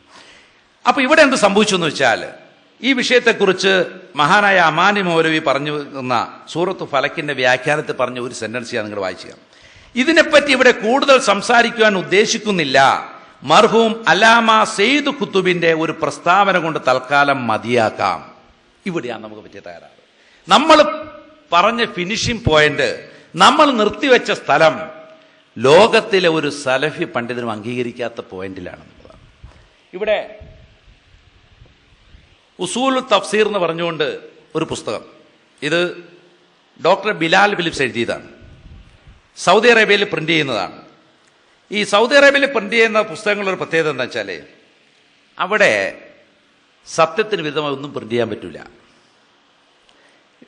ചിലപ്പോ ഈജിപ്തിൽ നിന്നോ സിറിയെന്നോ ഒക്കെ ചിലപ്പോൾ ചില പുസ്തകങ്ങൾ അവിടെ വരാം, അതിൽ ചിലപ്പോൾ ചില തെറ്റുകളൊക്കെ കാണാം. പക്ഷെ അവിടെ പ്രിന്റ് ചെയ്യുന്ന കാര്യങ്ങളിൽ കൃത്യമായ അക്കീതയായിരിക്കും. അപ്പോ ആ പുസ്തകത്തില് തഫ്സീറുകളെ കുറിച്ച് വ്യാഖ്യാനിക്കുന്നിടത്ത് അദ്ദേഹം പറയുകയാണ്, ഇൻ ദിസ് സെഞ്ചുറി, ഈ നൂറ്റാണ്ടിൽ എ ന്യൂ ഫോം ഓഫ് തഫ്സീർ ഹാസ് ഇവോൾവ്ഡ്, ഒരു പുതിയ തരം തഫ്സീർ രംഗത്ത് വന്നിട്ടുണ്ട്. അദ്ദേഹം പറയുന്നത് എന്താ പറയുക, സമയപരിധി കൊണ്ട് ഞാൻ ചുരുക്കുകയാണ്. എന്താന്ന് വെച്ചാല്, ഈ കാലഘട്ടത്തിന്റെ ആവശ്യത്തിനനുസൃതമായി ഖുർആനെ വ്യാഖ്യാനിച്ച തഫ്സീർ. ഫോർ എക്സാമ്പിൾ, ഉദാഹരണമായി തഫ്സീർ ലൈക്ക് തഫ്സീർ അൽ മനാർ started by Muhammad Abduh in 1905. 1905 Muhammad Abduh ആരംഭിക്കുകയും ആൻഡ് കംപ്ലീറ്റഡ് അപ് ടു സൂറ യൂസുഫ് by he student Muhammad Rashid Rida. സൂറത്ത് യൂസുഫ് വരെ മുഹമ്മദ് റഷീദ് കംപ്ലീറ്റ് ചെയ്യുകയും ചെയ്ത തഫ്സീർ മനാർ, ഫീ ദിലാലിൽ ഖുർആൻ ബൈ സെയ്ദ് കുത്തുബിന്റെ ഫീ ദിലാൽ ഖുർആൻ, ഇതുപോലുള്ള ഗ്രന്ഥങ്ങൾ. എന്നിട്ട് പറഞ്ഞിരിക്കുകയാണ് ഇത് സ്വീകാര്യമായ തഫ്സീറുകളല്ല. അതിനെക്കുറിച്ച് വളരെ വിശദമായി പിന്നീട് പറഞ്ഞിട്ടുണ്ട്. അതായത് മുൻകഴിഞ്ഞ തഫ്സീറുകളൊന്നും തന്നെ പഠിക്കാതെ, ഒന്നും തന്നെ മനസ്സിലാക്കാതെ സ്വന്തമായി വ്യാഖ്യാനിച്ചു ബുദ്ധി കൊണ്ടെഴുതിയ തഫ്സീറുകളാണിതെല്ലാം. ഇതൊന്നും ലോകത്തിലെ നിങ്ങൾ സംശയം ഉണ്ടെങ്കിൽ പരിശോധിച്ച് നോക്കൂ. ലോകത്തെ ഒരൊറ്റ സലഫി പണ്ഡിതന്റെ അലമാരിയിലും പഠിക്കാൻ വേണ്ടി ഇത് വെക്കാറില്ല, വിമർശിക്കാൻ വേണ്ടി മാത്രമേ വെക്കാറുള്ളൂ. ഇങ്ങനെയുള്ള തഫ്സീറുകൾ, ഈ തഫ്സീറുകളാണ് നമ്മൾ അടിസ്ഥാനപരമായി ഇവിടെ സ്വീകരിച്ചത്. ഇവിടെയാണ് നമുക്ക് പറ്റിയ തകരാറ്. നാം അടിസ്ഥാനമാക്കിയ തഫ്സീറുകൾ ലോകത്തിലെ സലഫികൾ അംഗീകരിക്കുന്ന തഫ്സീറുകളല്ല.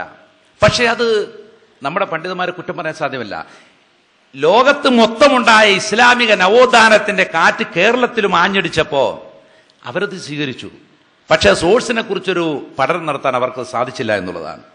ഇവിടെ എത്രമാത്രം എന്ന് വെച്ചാൽ, Abduh interpreted angels as being synonymous with natural forces, alpha rays, beta rays, gamma rays എന്നൊക്കെ പറഞ്ഞിട്ട് പോലും മുഹമ്മദ് അബ്ദു എന്ത് ചെയ്തു? ഇത് വ്യാഖ്യാനിച്ചു. ഈ തരത്തിലുള്ള വ്യാഖ്യാനങ്ങൾ. അപ്പൊ ഇവിടെയാണ് നമുക്ക് പറ്റിയ തകരാറ്. കാരണം ഇവരെല്ലാം ഈ പറഞ്ഞ പിശാച് ബാധ, സിഹിർ, കണ്ണേറ് ഇവ നിഷേധിക്കുന്ന ആളുകളാണ്. ഇതിന്റെ യഥാർത്ഥ അവസ്ഥയെക്കുറിച്ച് ജനങ്ങളെ പഠിപ്പിക്കുന്ന തഫ്സീറുകളല്ല. ഉണ്ട് എന്ന് പറയും, ഇല്ല എന്ന് പറയും, നമുക്കൊന്നും മനസ്സിലാകില്ല. ഇപ്പൊ ഉദാഹരണമായിട്ട് നിങ്ങൾക്ക് ഒരു ഉദാഹരണം പറഞ്ഞുതരാം. പിശാച് ബാധയെക്കുറിച്ച് ഏത് ഗ്രന്ഥം പരിശോധിച്ചാലും കാണാൻ സാധിക്കുന്ന എന്താണ്? സൂറത്ത് ബഖറയിലെ 275 ആയത്ത്, അല്ലദീന യഅകുലൂന റിബ ലാ യഖൂമൂന ഇല്ലാ കമാ യഖൂമുല്ലദീ യതഖബ്ബത്തു ശൈത്വാനു മിനൽ മസ്. അതായത് പലിശ ഭക്ഷിക്കുന്നവർ പിശാച് ബാധ നിമിത്തം പിശാച് മറിച്ച് വീഴ്ത്തുന്നവൻ എഴുന്നേൽക്കുന്ന പോലെ അല്ലാതെ അവർ എഴുന്നേൽക്കുന്നതല്ല. അപ്പൊ പിശാച് ബാധ നിമിത്തം മറിഞ്ഞു വീഴും. അങ്ങനെ മറിഞ്ഞു വീഴുന്ന എഴുന്നേൽക്കുന്നത് എപ്രകാരമാണോ അതുപോലെയായിരിക്കും പലിശ ചെന്ന് എഴുന്നേൽക്കുക. ഇതെപ്പോഴാണ്? അത് നാളെ പരലോകത്ത് അവർ ഖബറിൽ നിന്നും ഉയർത്തെഴുന്നേൽപ്പിക്കപ്പെടുമ്പോഴാണ് എന്ന് മുഫസ്സിരിങ്ങൾ വ്യാഖ്യാനിച്ചിരിക്കുകയാണ്. ഈ കാര്യം നമുക്ക് കേരളത്തിൽ നിലവിലുള്ള ഖുർആൻ പരിഭാഷ ചെറിയ മുണ്ടം അബ്ദുൽ ഹമീദ് മൗലവിയും കുഞ്ഞു മുഹമ്മദ് പറപ്പൂർ മൗലവിയും കൂടി എഴുതിയ ഖുർആൻ പരിഭാഷയെ കാണാൻ സാധിക്കുന്നത് എന്താണ്? ദുരമൂത്ത പണക്കൊതിയന്മാർ ഈ ഭൗതിക ജീവിതത്തിൽ തന്നെ പല കുണ്ടിലും കുഴിയിലും ചെന്ന് ചാടുന്നു. അതാവാം ഒരുപക്ഷെ ഈ വാക്യം കൊണ്ട് ഉദ്ദേശിക്കപ്പെടുന്നത്. അതാവാം. ഇതാരാണ് അതാവാം എന്ന് ഉദ്ദേശിച്ചത്? എന്നിട്ട് അടുത്ത സെന്റൻസ് പറയാണ്, പലിശ ഇടപാടുകാർക്ക് ഉയർത്തെഴുന്നേൽപ്പ് നാളിൽ അള്ളാഹു വരുത്തി തീർക്കുന്ന അവസ്ഥയാണ് ഈ ഉദാഹരണങ്ങളിലൂടെ സൂചിപ്പിക്കുന്നതെന്നാണ് പല വ്യാഖ്യാതാക്കളുടെയും അഭിപ്രായം. അതല്ലേ നമ്മൾ സ്വീകരിക്കേണ്ടത്? നമ്മൾ എന്തിനാണ് ഊഹത്തെ ആദ്യം വെക്കുന്നത്? പല വ്യാഖ്യാതാക്കളും എന്താണോ പറഞ്ഞത് അത് തന്നെയല്ലേ നമുക്ക് സ്വീകരിക്കാൻ പറ്റുക. ഇനി ഇതിനെക്കുറിച്ച് മഹാനായ അമാനി മൗലവിയുടെ തഫ്സീർ കൊടുത്തിരിക്കുന്നത് എന്താണ്? പലിശ തിന്നുന്നവരെ പറ്റി ലാ യക്കൂമൂന ഇല്ലാ കമാ യക്കൂമു എന്ന് പറഞ്ഞിട്ട് കുത്തിട്ടിരിക്കുകയാണ്. ബാധ നിമിത്തം പിശാച് മറിച്ച് വീഴ്ത്തുന്നവൻ എഴുന്നേൽക്കുന്നത് പോലെ അല്ലാതെ അവർ എഴുന്നേൽക്കുകയില്ല എന്നത്ര അള്ളാഹു പറഞ്ഞത്. ഭ്രാന്തിനെ ഉദ്ദേശിച്ച് മസ് എന്ന് അറബികൾ പറയാറുണ്ടായിരുന്നു. ബാധ, സ്പർശനം എന്നൊക്കെയാണ് അതിന് വാക്കർത്ഥം. പിശാചിന്റെ ബാധ നിമിത്തമാണ് ഭ്രാന്ത് ഉണ്ടാകുന്നത് എന്ന അവരുടെ ധാരണയിൽ നിന്നാണ് ഭ്രാന്തിനെ ഉദ്ദേശിച്ച് യത്തഹബ്ബത്തുഹു ശൈത്താൻ എന്ന വാക്ക് അഥവാ പിശാച് ആരെയും മറിച്ച് വീഴ്ത്തുന്നില്ല എന്ന് ചിലർ പറയുന്നു. ഇപ്പൊ നിങ്ങൾക്ക് എന്ത് മനസ്സിലായി? അതായത് അറബികൾക്ക് അങ്ങനെ ഒരു ധാരണ ഉണ്ടായിരുന്നു, പിശാച് ബാധിച്ചിട്ടാണ് ഭ്രാന്ത് ഉണ്ടാകുന്നത്. ആ ധാരണ മാത്രമാണ് പറയുന്നത്, പിശാച് ആരെയും മറിച്ച് വീഴ്ത്തുന്നില്ല. എന്നിട്ട് പറയാണ് ഒരു സെന്റൻസ്, ഇത്രയും പറഞ്ഞ എന്തിനാ? നിഷേധിക്കാനാണ്. എന്നിട്ട് ഒരു സെന്റൻസ് പറഞ്ഞിരിക്കുകയാണ്, പല കാരണങ്ങളാൽ ഈ അഭിപ്രായം അപ്പടി ശരിവെക്കുവാൻ ന്യായം കാണുന്നില്ല. അപ്പൊ എന്ത് മനസ്സിലായി നമുക്ക്? ഇപ്പൊ തഫ്സീർ എന്ന് പറഞ്ഞാല് ഇപ്പൊ ഒരു ബസ്സും കാറും കൂട്ടിയിടിച്ചു. വാർത്ത അപ്പോൾ നമുക്ക് സൗദി അറേബ്യ കാണാൻ സാധിക്കും. അറബിയിൽ പറയുമ്പോൾ ആദ്യം പ്രധാന വാർത്ത പറയും, അതിൻ്റെ തഫ്സീർ എന്ന് പറഞ്ഞിട്ട് പിന്നെ പറയും. അപ്പോൾ നമ്മൾ എന്താ പറയുക, കാർ എങ്ങോട്ട് പോവുകയായിരുന്നു, അതിൽ എത്ര ആളുണ്ടായിരുന്നു, ബസ് എങ്ങോട്ട് പോവുകയായിരുന്നു, അതിൽ എത്ര ആളുണ്ടായിരുന്നു, എത്ര പേർക്ക് മരണം സംഭവിച്ചു, ഇതെല്ലാം അല്ല എപ്പോഴാണ് സംഭവിച്ചത്, ഇതിൻ്റെ വിശദീകരണം എന്ന് പറയാ. മറിച്ച് ഇവിടെ എന്താ പറയുന്നറിയോ, ഇപ്പൊ ഈ വ്യാഖ്യാനിച്ച് പറയുകയാണെങ്കിൽ ബസ്സും കാറും കൂട്ടിയിടിച്ചു എന്ന് പറയുന്ന വാർത്ത ശരിയല്ല എന്ന് പറഞ്ഞാൽ അപ്പടി വിശ്വസിക്കാൻ സാധ്യമല്ല. ഇപ്പൊ മനസ്സിലായോ? ബസ്സും കാറും കൂട്ടിയിടിച്ചു എന്ന് പറയുന്ന കാര്യം ശരിയല്ല എന്ന് പറയുന്ന അപ്പടി വിശ്വസിക്കാൻ ന്യായം കാണുന്നില്ല. ഇതാണ് ഒരു തഫ്സീർ. ഇനി നമുക്ക് ഖുർആന്റെ വെളിച്ചം എന്ന് പറഞ്ഞുകൊണ്ട് പിന്നെ നമ്മുടെ സലാം സുല്ലമി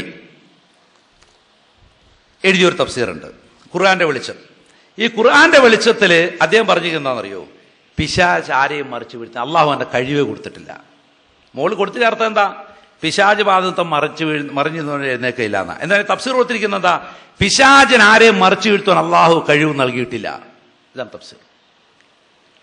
ഈ തരത്തിൽ എന്ത് ചെയ്തു, സത്യത്തെ അസത്യമാക്കിക്കൊണ്ട് അല്ലെങ്കിൽ യാഥാർത്ഥ്യത്തെ മറച്ചു വെച്ചുകൊണ്ടാണ് ഇവർ ഇതിനെ വ്യാഖ്യാനിച്ചത്. ഇങ്ങനെയുള്ള വ്യാഖ്യാനം എവിടെ നിന്ന് കിട്ടി? ഇതെല്ലാം ഈ പറഞ്ഞ തഫ്സീറുകളിൽ നിന്ന് കിട്ടിയതാണ്. ഈ ഫീദുൽ ഖുർആനെന്നും തഫ്സീർ മനാറിൽ നിന്ന് കിട്ടിയ ആശയങ്ങളാണ്. അതുകൊണ്ട് സഹോദരൻ, ഞാൻ ഉദാഹരണം പറഞ്ഞത് മാത്രമേ ഉള്ളൂ. നാം മനസ്സിലാക്കുക, നമ്മെപ്പോലെ ഈ ഭൂമിയിൽ ജീവിക്കുന്ന ഒരു വിഭാഗമാണ് ജിന്നുകൾ. അവർ നമ്മളെക്കാൾ അധികമാണ്.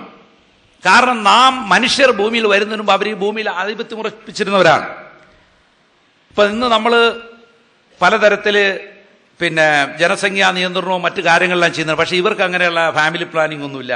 ഇവർ ആയുസ് വളരെ കൂടുതലാണ്, നമ്മളെക്കാൾ എത്രയോ ഇരട്ടിയാണ്. കാരണം നമുക്ക് മുമ്പുള്ളവരാണ്, അവരിന്നും പെറ്റുവരുകൊണ്ടിരിക്കുന്നു, അവർ ആയുസ് കൂടുതലാണ്, അവർ നമ്മളെക്കാൾ എത്രയോ എണ്ണം ഉണ്ട്, ഈ ഭൂമിയിൽ അങ്ങനെ വിഹരിക്കുകയാണ് അവർ. പിന്നെ ഇവരുടെ പ്രത്യേകത എന്താണെന്ന് വെച്ചാല് നമ്മളെക്കാൾ കഴിവ് കൂടുതലുണ്ട്. നമുക്കറിയാം, ഇപ്പൊ ചന്ദ്രനിൽ പോയി എന്ന് പറയുന്നു, പോയില്ല എന്ന് ചെല്ലു പറയുന്നു. സത്യം എന്താണെന്ന് അറിഞ്ഞുകൂടാ. ഏതായാലും പോകാൻ കഴിയും എന്ന് പറയുന്നത് തന്നെ ഇനി 10-20 കൊല്ലം കഴിഞ്ഞിട്ട് പോകാന്ന് പറയാം. അതിനുള്ള ഡെവലപ്മെന്റ്സ് നമുക്കായിട്ടുള്ളൂ. എന്നാൽ വിശുദ്ധ ഖുർആൻ തന്നെ പറയുന്നുണ്ട്, ഞങ്ങൾ ആകാശത്തിന്റെ മണ്ഡലങ്ങളിൽ പോയി ഇരിക്കാറുണ്ടായിരുന്നു. അതുപോലെ അവർക്കുള്ള കഴിവെന്ന് പറഞ്ഞാൽ അവരുടെ സ്പീഡ്. നമുക്കറിയാം, സുലൈമാൻ അലൈഹി സ്വലാമിന്റെ ചരിത്രത്തിൽ പറയുന്നു എന്ത്, യമനിൽ നിന്നിരിക്കുന്ന ഒരു സിംഹാസനം. ആ തഫ്സീറൊക്കെ വായിച്ചാൽ കാണാൻ സാധിക്കും, വെറുതെ വെച്ച സിംഹാസനമല്ല, ഒരു മുറിയിൽ വെച്ചിട്ട് അതിനു ചുറ്റും വേറൊരു മുറി, അതിനു ചുറ്റും വേറൊരു മുറി, ഇതെല്ലാം ക്ലോസ് ചെയ്തിരിക്കുക. ഈ മുറിയുടെ അകത്തിരിക്കുന്ന സിംഹാസനമാണ് സിറിയയിൽ എത്തിക്കാവുന്നത്. എപ്പോ അന ആത്തിക ബിഹി കബലൻ തക്കൂമിൻ മക്കാമിക്ക, നിന്റെ ഇരിപ്പിടത്ത് നീ എഴുന്നേൽക്കുന്നതിന് മുമ്പ്. അതിനെ പിന്നെ നമ്മൾ വ്യാഖ്യാനിച്ചു കുറച്ചൊക്കെ സമയം നീട്ടിക്കൊടുത്തിട്ടുണ്ട്. എന്താണ് അത്, സുലൈമാൻ അലൈഹി സ്വലാം ആ പിന്നെ സദസ്സിൽ ഇരുന്നിട്ട് രാവിലെ ഇരുന്നിട്ട് വൈകുന്നേരമാണ് എഴുന്നേറ്റ് പോകുക, അപ്പൊ അത്ര സമയം കൊണ്ടാണ് എന്നെല്ലാം. എന്നാൽ ആ ഇരിക്കുന്നിടത്ത് എഴുന്നേൽക്കുന്ന ആ സമയം കൊണ്ടാണ്. അപ്പൊ പറയാനെന്ത്, കണ്ണിമ വെട്ടുന്നതിന് മുമ്പ് ഞാൻ കൊണ്ടുവരാമെന്ന് പറഞ്ഞിട്ട് അവിടെ ഹാജരാക്കപ്പെടുകയും ചെയ്തു മറ്റൊരാൾ എന്ന് പറയുന്നു. അപ്പൊ ചുരുക്കി പറഞ്ഞാൽ ഇവരുടെ കഴിവ്, സ്പീഡ്, അതുപോലെ തന്നെ കടലിനടിയിൽ പോയി മുത്തുവാരി കൊണ്ടുവരും. നമ്മളിപ്പോ കടലിനടിയിലൊക്കെ പോയെന്ന് തുടങ്ങിയിട്ട് അടുത്ത കാലത്താണ് അതിന്റെ പ്രത്യേകിച്ച് ഉപകരണം, ജാക്കറ്റെല്ലാം കണ്ടുപിടിച്ചിട്ട് ഓക്സിജനൊക്കെ സപ്ലൈ ചെയ്തിട്ട് നമ്മൾ പോകും. പക്ഷേ എത്രയോ നൂറ്റാണ്ടുകൾക്ക് മുമ്പ് തന്നെ കടലിനടിയിൽ പോയി, മുത്ത് പൊങ്ങിക്കിടക്കല്ലോ, കടലിനടിയിൽ പോയി വാരിക്കൊണ്ടുവരണം. അത് ജിന്നുകൾ ചെയ്യുമായിരുന്നു. വലിയ വലിയ സൗധങ്ങൾ പണിയുമായിരുന്നു. അപ്പൊ അവരുടെ കഴിവ്, അവരുടെ കമ്മ്യൂണിക്കേഷൻ, ഇതെല്ലാം മനുഷ്യനേക്കാൾ വളരെ പിന്നെ ഡെവലപ്ഡ് ആണ് എന്ന് നാം മനസ്സിലാക്കുക. അപ്പൊ ഇങ്ങനെയുള്ള ഈ ജിന്നുകൾ അവ വായിൽ കൂടെ പറന്നു കിടക്കുന്നുണ്ട്, പാമ്പിന്റെ നായന്റെ രൂപത്തിലുണ്ട്, ഭൂമി സ്ഥിരവാസികൾ നാടോടിയായിട്ടുണ്ട്. ഇതെല്ലാം ഹദീസുകളിൽ നമുക്ക് കാണാൻ സാധിക്കുന്നത്. ഞാൻ ഇതെല്ലാം പറഞ്ഞാൽ നമ്മൾ സമയം പ്രധാന വിഷയം പറയാൻ പറ്റാതായി പോകുന്നുള്ളതാണ് ചുരുക്കി പറയുന്നത്. പിന്നെ അതുപോലെ തന്നെ ജിന്നുകളെ കുറിച്ച് സാധാരണ ജിന്നെന്ന് വിളിക്കുന്നത് ജനങ്ങളുടെ കൂടെ താമസിക്കുന്ന ആമിർ എന്ന് പറയുന്ന വിഭാഗം, കുട്ടികളെ ബാധിക്കുന്ന അർവ എന്ന് പറയുന്നത്, ജനങ്ങളെ ഉപദ്രവിക്കുന്ന ഷെയ്ത്താൻ, അതിൽ തന്നെ ശക്തിമാരായ ഇഫ്രീത്ത്, ഇങ്ങനെ പലതരത്തിലുള്ള ക്ലാസിഫിക്കേഷൻ നമുക്ക് ഇൽമുൽ കലാമിന്റെ ഭാഷാ പണ്ഡിതന്മാർ ആളുകൾ നടത്തിയതേ കാണാൻ സാധിക്കും. പിന്നെ ഇവര് പ്രധാനമായിട്ട് പാർക്കുന്നത് മനുഷ്യവാസം കുറഞ്ഞ സ്ഥലങ്ങളിലാണ്. വിജന സ്ഥലങ്ങൾ, കക്കൂസ്, കുളിമുറി പോലുള്ള വൃത്തിഹീനമായ സ്ഥലങ്ങൾ, മരുഭൂമി, താഴ്വാരങ്ങൾ പോലെയുള്ള മനുഷ്യവാസമില്ലാത്ത സ്ഥലങ്ങൾ, പൊട്ടിപ്പൊളിഞ്ഞ സ്ഥലങ്ങൾ, അത് ഇരുളടഞ്ഞ സ്ഥലങ്ങൾ, അതോടൊപ്പം തന്നെ മാളങ്ങളില്, മനുഷ്യരോടൊപ്പം തന്നെ മനുഷ്യന്റെ ഭവനങ്ങളിലും എല്ലാം ഇവരുണ്ട് എന്ന് നമുക്ക് ഹദീസിൽ നിന്ന് കാണാൻ സാധിക്കും. അപ്പൊ ഇവിടെ ഇങ്ങനെയുള്ള ഈ ജിന്നുകൾ നമ്മളോടൊപ്പം ഭക്ഷണമുറിയിലും കിടപ്പുമുറിയിലും കക്കൂസിലും കുളിമുറിയിലും അങ്ങാടിയിലും പള്ളിയിലും. നമുക്കറിയാലോ, പള്ളിയിൽ സഫ് അടുപ്പിക്കണ അല്ലേ ഇടക്ക് ഷെയ്ത്താൻ കയറി നിൽക്കുന്നൊക്കെ ഇമാം പറയുന്നത് നിങ്ങൾ ശ്രദ്ധിച്ചിട്ടുണ്ടാവും. അപ്പൊ ഇങ്ങനെയുള്ള ഈ ജിന്നുകള് നമ്മുടെ ജീവിതവുമായി എന്താണ് ബന്ധം? അവർക്ക് നമ്മുടെ ജീവിതവുമായി എന്തെങ്കിലും ബന്ധമുണ്ടോ? അത് നമ്മൾ മനസ്സിലാക്കേണ്ടതുണ്ടോ എന്നതാണ് ഇവിടുത്തെ വിഷയം. അപ്പൊ ഇവിടെ പ്രധാനമായിട്ട് ജിന്ന് ബാധ, സിഹർ, കണ്ണേർ, ഈ 3 വിഷയത്തിലാണ് ഇവിടെ തർക്കം നിലനിൽക്കുന്നത്. ഇതിനൊരു പരിഹാരം വേണ്ടേ? ഇത് എന്താണ് നിജസ്ഥിതി എന്ന് പറയാൻ നാം പറയാറുണ്ടെന്ന് ഇസ്ലാം എന്ന പരിപൂർണമാണ്, വ്യക്തമായി പ്രമാണബദ്ധിതമാണ്, ആർക്ക് വേണം പ്രമാണങ്ങളിലേക്ക് മടങ്ങാം, പകൽ പോലെ അതിലെ രാവുകൾ പോലും പകൽ പോലെ വെളിച്ചമുള്ളതാണ് എന്നൊക്കെ പറയുന്നു. നമുക്കെന്തേ ഇതിന്റെ കൺഫ്യൂഷൻ മാറാത്തത്? എന്തേ ഇതിന്റെ തർക്കങ്ങളും ഈ കുതർക്കങ്ങളുമായി വാദപ്രതിവാദങ്ങളായി നിലകൊള്ളുന്നു? ഇതിന് പരിഹരിക്കാൻ ഒരു പ്രയാസമില്ല. എന്തേ വേണ്ടു? നമ്മൾ ആദ്യമായി പിശാജ് എന്തുകൊണ്ടാണ് പിശാജായി പോയത്? കിബിറു കൊണ്ടാണ്, അഹംഭാവം.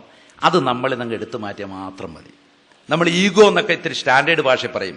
അതൊക്കെ അങ്ങ് മാറ്റി വെച്ച് കഴിഞ്ഞ് പ്രമാണം നമ്മുടെ മുന്നിൽ വരുമ്പോൾ സത്യമാണെന്ന് ബോധ്യമായാൽ അത് സ്വീകരിച്ചാൽ ഇവിടെ ഒരു പ്രശ്നമില്ല. അത് സ്വീകരിക്കണമെന്ന് മാത്രമേ ഉള്ളൂ. ഇവിടെ ഷെയ്ത്താൻ എന്ന് പറയുന്നത് ജിന്ന് വർഗത്തിൽപ്പെട്ട കാഫിര്യങ്ങളെയാണ് ഷെയ്ത്താൻ എന്ന് പറയാറുള്ളത്. അത് നമ്മുടെ നാട്ടിൽ അതിന് പല നാടൻ പേരും പറയും. ചാമുണ്ടി, അറുകൊല, ഗുളികൻ, കുരുക്കള്, പറക്കാളി, ചേക്കുട്ടിപ്പാപ്പ, കരിങ്കുട്ടി, ഇങ്ങനെ നമ്മുടെ നാട്ടിൽ ഒരുപാട് ചാത്തൻ ഇങ്ങനെയൊക്കെ പറയും. അപ്പൊ ഇങ്ങനെ പറയുന്ന ഈ ഷെയ്ത്താന്മാർ, ഇവിടെ നേതാവാണ് ഇബ്ലീസ്. ഈ ഇബ്ലീസ്, അവന്റെ പേര് ശരിക്കും ഇബ്ലീസ് എന്നല്ല, അൽബസ എന്ന വാക്കിൽ നിന്നാണ് അവന്റെ പേരുണ്ടായത്. ഒട്ടും ഗുണമില്ല എന്ന വാക്കിൽ നിന്നാണ് അവന്റെ പേര് ലഭിച്ചത്. തെറ്റ് ചെയ്യുന്നതിനും അവന്റെ പേര് അസാസീൽ എന്നായിരുന്നു എന്നാണ് നമുക്ക് ഗ്രന്ഥങ്ങളിൽ കാണാൻ സാധിക്കുന്നത്. അവനൊരു ഓമന പേരുണ്ടായിരുന്നു, അബൂ ഖുർദൂസ് എന്ന്. അങ്ങനെ അവൻ അള്ളാഹുവിനെ ആരാധിച്ച് മലക്കുകളോടൊപ്പം ആകാശലോകത്ത് സ്വർഗത്തിൽ താമസിച്ച് അങ്ങനെ ഇരിക്കുന്ന അവസരത്തിലാണ് അഹങ്കാരം കാരണം അവൻ പുറത്താക്കപ്പെടുന്നത്. അവൻ ഇന്നും ജീവിച്ചിരിക്കുന്നു. അവൻ ഖിയാമത്ത് നാളിന് തൊട്ടു മുമ്പാണ് അവൻ മരിക്കുക. നമുക്ക് ഗ്രന്ഥങ്ങളിൽ കാണാൻ സാധിക്കും, ലഭിച്ചിട്ടുള്ള തെളിവുകളുടെ അടിസ്ഥാനത്തിൽ കാണാൻ സാധിക്കുന്നത്, സൂര്യൻ പടിഞ്ഞാറുദിച്ചു കഴിഞ്ഞാൽ ഇബ്ലീസ് സാഷ്ടാംഗം വീഴും. എന്നിട്ട് പറയും, അല്ലാഹുവേ നീ കൽപ്പിക്കൂ, ഞാൻ ആർക്കും സുജൂദ് ചെയ്യാം. അപ്പൊ പിശാചുകളെ ഒത്തുകൂടിയിട്ട് എന്താണ് നേതാവെ സംഭവിച്ചത്? അപ്പൊ പറഞ്ഞു, എന്റെ സമയം കഴിഞ്ഞിരിക്കുന്നു, എനിക്ക് അനുവദിക്കപ്പെട്ട സമയം കഴിഞ്ഞിരിക്കുന്നു പറയുകയും, ഈ സമയം ദാബത്തുൽ അർള് വന്ന്, അന്ന് ഭൂമിയിൽ പ്രത്യക്ഷപ്പെട്ട മൃഗം വന്ന് ഇബ്ലീസിനെ കൊല്ലുമെന്നാണ് നമുക്ക് ആകെ കിട്ടിയിട്ടുള്ള ഇതിനെ സംബന്ധിച്ച ഒരു വിവരം എന്നതാണ് എനിക്ക് മനസ്സിലാക്കാൻ സാധിച്ചിട്ടുള്ളത്. ഈ ഇബ്ലീസ്, അവന് സമുദ്രത്തിൽ സിംഹാസനമുണ്ട്. ആ സിംഹാസനത്തിൽ ഇരുന്നുകൊണ്ട് അവൻ ആദം സന്തതിയിൽ പിഴപ്പിക്കാൻ വേണ്ടി അവൻ ഇങ്ങനെ അവന്റെ സൈന്യത്തെ ഇങ്ങനെ അയച്ചുകൊണ്ടിരിക്കുകയാണ്. അല്ല, വെറുതെ ഇരിക്കുകയല്ല, അവൻ ആദം സന്തതിയിൽ പിഴപ്പിക്കാൻ വേണ്ടി ആ സൈന്യത്തെ ഇങ്ങനെ അയച്ചുകൊണ്ടിരിക്കുകയാണ്. അങ്ങനെ ഓരോരുത്തരും വന്നിട്ട് ഞാൻ ഇന്നത് ചെയ്തു എന്ന് പറയുമ്പോൾ ഫയഖൂലു മാ സനഅത ശൈആ, നീ ഒന്നും ചെയ്തിട്ടില്ല എന്ന് പറയും. അവൻ ഇഷ്ടപ്പെട്ടില്ല. ثم يجيء احدهم فيقول ما تركته حتى فرقت بينه وبين امراته, ഞാൻ അവന്റെ ഭാര്യയും അവന്റെ ഭാര്യയും തമ്മിൽ വേർപിരിച്ച ശേഷമാണ്, അവൻ വേർപിരിച്ചു കഴിഞ്ഞു എന്ന് പറയുമ്പോ കാല ഫയുദ്നീഹി മിൻ ഫയഖൂലു നിഅമാന്ത, കെട്ടിപ്പിടിച്ചിട്ട് അവനോട് പറയും, നീയാണ് ഉത്തമൻ എന്ന് പറയുന്ന. അപ്പോ ഇത് നമ്മൾ എന്ത് മനസ്സിലാക്കണം? പിശാചിന് ഏറ്റവും ഇഷ്ടപ്പെട്ട പണിയാണെന്ത്? ഭാര്യനും ഭർത്താവിനും വേർപെടുത്തുക. ഓരോ വ്യക്തിയും അയാളുടെ വീട്ടിൽ വെച്ച് എന്നും ചിന്തിക്കേണ്ട കാര്യമാണ്. എന്നും സൈന്യത്തെ അയക്കും. സൈന്യത്തെ അയച്ചിട്ട് ഇബ്ലീസിനെ തൃപ്തിപ്പെടുത്തുന്ന ഏറ്റവും വലിയ കാര്യമാണെന്ത്? ഭാര്യനെയും ഭർത്താവിനെയും വേർപെടുത്തി തീർക്കുന്ന പരിപാടി. അപ്പൊ ഇതിന് നമുക്ക് പാഠം മനസ്സിലാക്കാനില്ലേ? ഈ ഹദീസ് നമ്മൾ കാര്യം മനസ്സിലാക്കാനില്ലേ? ഇങ്ങനെ ഒരുപാട് മനസ്സിലാക്കുക എന്നല്ല, അള്ളാഹുവിനോട് അവൻ പറഞ്ഞു, കാല ഫിമാ അവൈതനി ലഅഖൂദന്ന ലഹും സിറാത്തക്കൽ മുസ്തഖീം ثم لآتينهم من بين أيديهم ومن خلفهم وعن أيمانهم وعن شمائلهم ولا تجد أكثرهم شاكرين. അവരധികത്തെ നിന്നോട് നന്ദിയുള്ളവരെ കാണുകയില്ല. അവന്റെ മുന്നിലൂടെയും പിന്നിലൂടെയും വലതുവശത്തൂടെ ഇടതുവശങ്ങളിൽ കൂടി ഞാൻ ചെന്ന് നേരിടുമെന്നാണ്. അതുപോലെ അവൻ പറഞ്ഞു, കാല റബ്ബി ബിമാ അഅ്ബതനി ലഉസൈനന്ന ലഹും ഫിൽ അർദ് വലഉബിയന്നഹും അജ്മഈൻ ഇല്ലാ ഇബാദക മിൻഹുൽ മുഖ്ലസീൻ. നിന്റെ ആത്മാർത്ഥ ദാസന്മാരെ ഒഴിച്ച് ബാക്കി എല്ലാവരെയും ഞാൻ വഴിപഴിപ്പിക്കുക തന്നെ ചെയ്യും. പിന്നെ അവൻ പറഞ്ഞു, കാല ഫബിഇസ്സതിക ലഉബിയന്നഹും അജ്മഈൻ ഇല്ലാ ഇബാദക മിൻഹുൽ മുഖ്ലസീൻ. അപ്പൊ ഇവിടെ നാം മനസ്സിലാക്കേണ്ട എന്താ, അവൻ എല്ലാവരെയും പഴപ്പിക്കാൻ തീരുമാനിച്ച ഇറങ്ങിയത്, അവനവന്റെ സൈന്യത്തെ ഉപയോഗിക്കും. ഇല്ല ഇബാദക മിൻകുമുൽ മുഖ്ലസീൻ, ആത്മാർത്ഥ നിഷ്കളങ്കരായ ദാസന്മാർ. അതുകൊണ്ട് അള്ളാഹുവിന്റെ ആത്മാർത്ഥയുള്ള നിഷ്കളങ്കരായ ദാസന്മാരായി മാറുക മാത്രമാണ് നമുക്ക് ഇന്ന് സംരക്ഷിക്കപ്പെടുന്ന മാർഗം എന്നും നാം ഇന്ന് തിരിച്ചറിയുകയാണ്. അവന്റെ ഉദ്ദേശം എന്താ? ഇന്നമാ യദൂ ഹിസ്ബഹു ലിയകൂനു മിൻ അസ്ഹാബിസ് സഈർ. അവന്റെ ഉദ്ദേശം, അവന്റെ കക്ഷി ക്ഷണിക്കുന്നത് കത്തിക്കാടുന്ന തീയുടെ അന്തേവാസികളാകാൻ വേണ്ടി മാത്രമാണ്. അതുകൊണ്ട് ഈ ലക്ഷ്യത്തിൽ എത്തിക്കാൻ വേണ്ടി അവൻ എന്താ ചെയ്യുക? അവൻ പറയുന്നത് എന്താ? അവിശ്വാസിയാക്, നമുക്ക് അറിയത്തി പോകാന്നല്ല, അവൻ കുതന്ത്രങ്ങളാണ് ഉപയോഗപ്പെടുക. കുതന്ത്രങ്ങൾ. ഉദാഹരണമായിട്ട് ആദം നബി അലൈഹി ഇസ്ലാം കണ്ണ് തുറന്നിങ്ങനെ നോക്കുമ്പോൾ കാണുന്നത് എന്താ? എല്ലാവരും സുജൂദി കിടക്കുക, എല്ലാവരും സുജൂദ, മലക്കുകളൊക്കെ സുജൂദിലാ. അതിനിടയിലുണ്ട് ധിക്കാരിയായിട്ട് ഒരുത്തരും നിൽക്കുന്നു, സുജൂദി ചെയ്യാതെ, ഗർവോട് കൂടിയിട്ട് ഇബ്ലീസ്. ഈ ഇബ്ലീസിനെ ചൂണ്ടിക്കാണിച്ചിട്ട് പറഞ്ഞു, ഇവൻ നിന്റെ ശത്രുവാണ്, അതുകൊണ്ട് ഈ തോട്ടത്ത് പുറത്താക്കപ്പെടാതിരിക്കാൻ നീ ശ്രദ്ധിക്കാൻ പറഞ്ഞു. എന്നിട്ട് എന്താ ഇബ്ലീസ് വന്ന് പറഞ്ഞത്? ആ ഇബ്ലീസ് വന്നിട്ട് പറഞ്ഞു,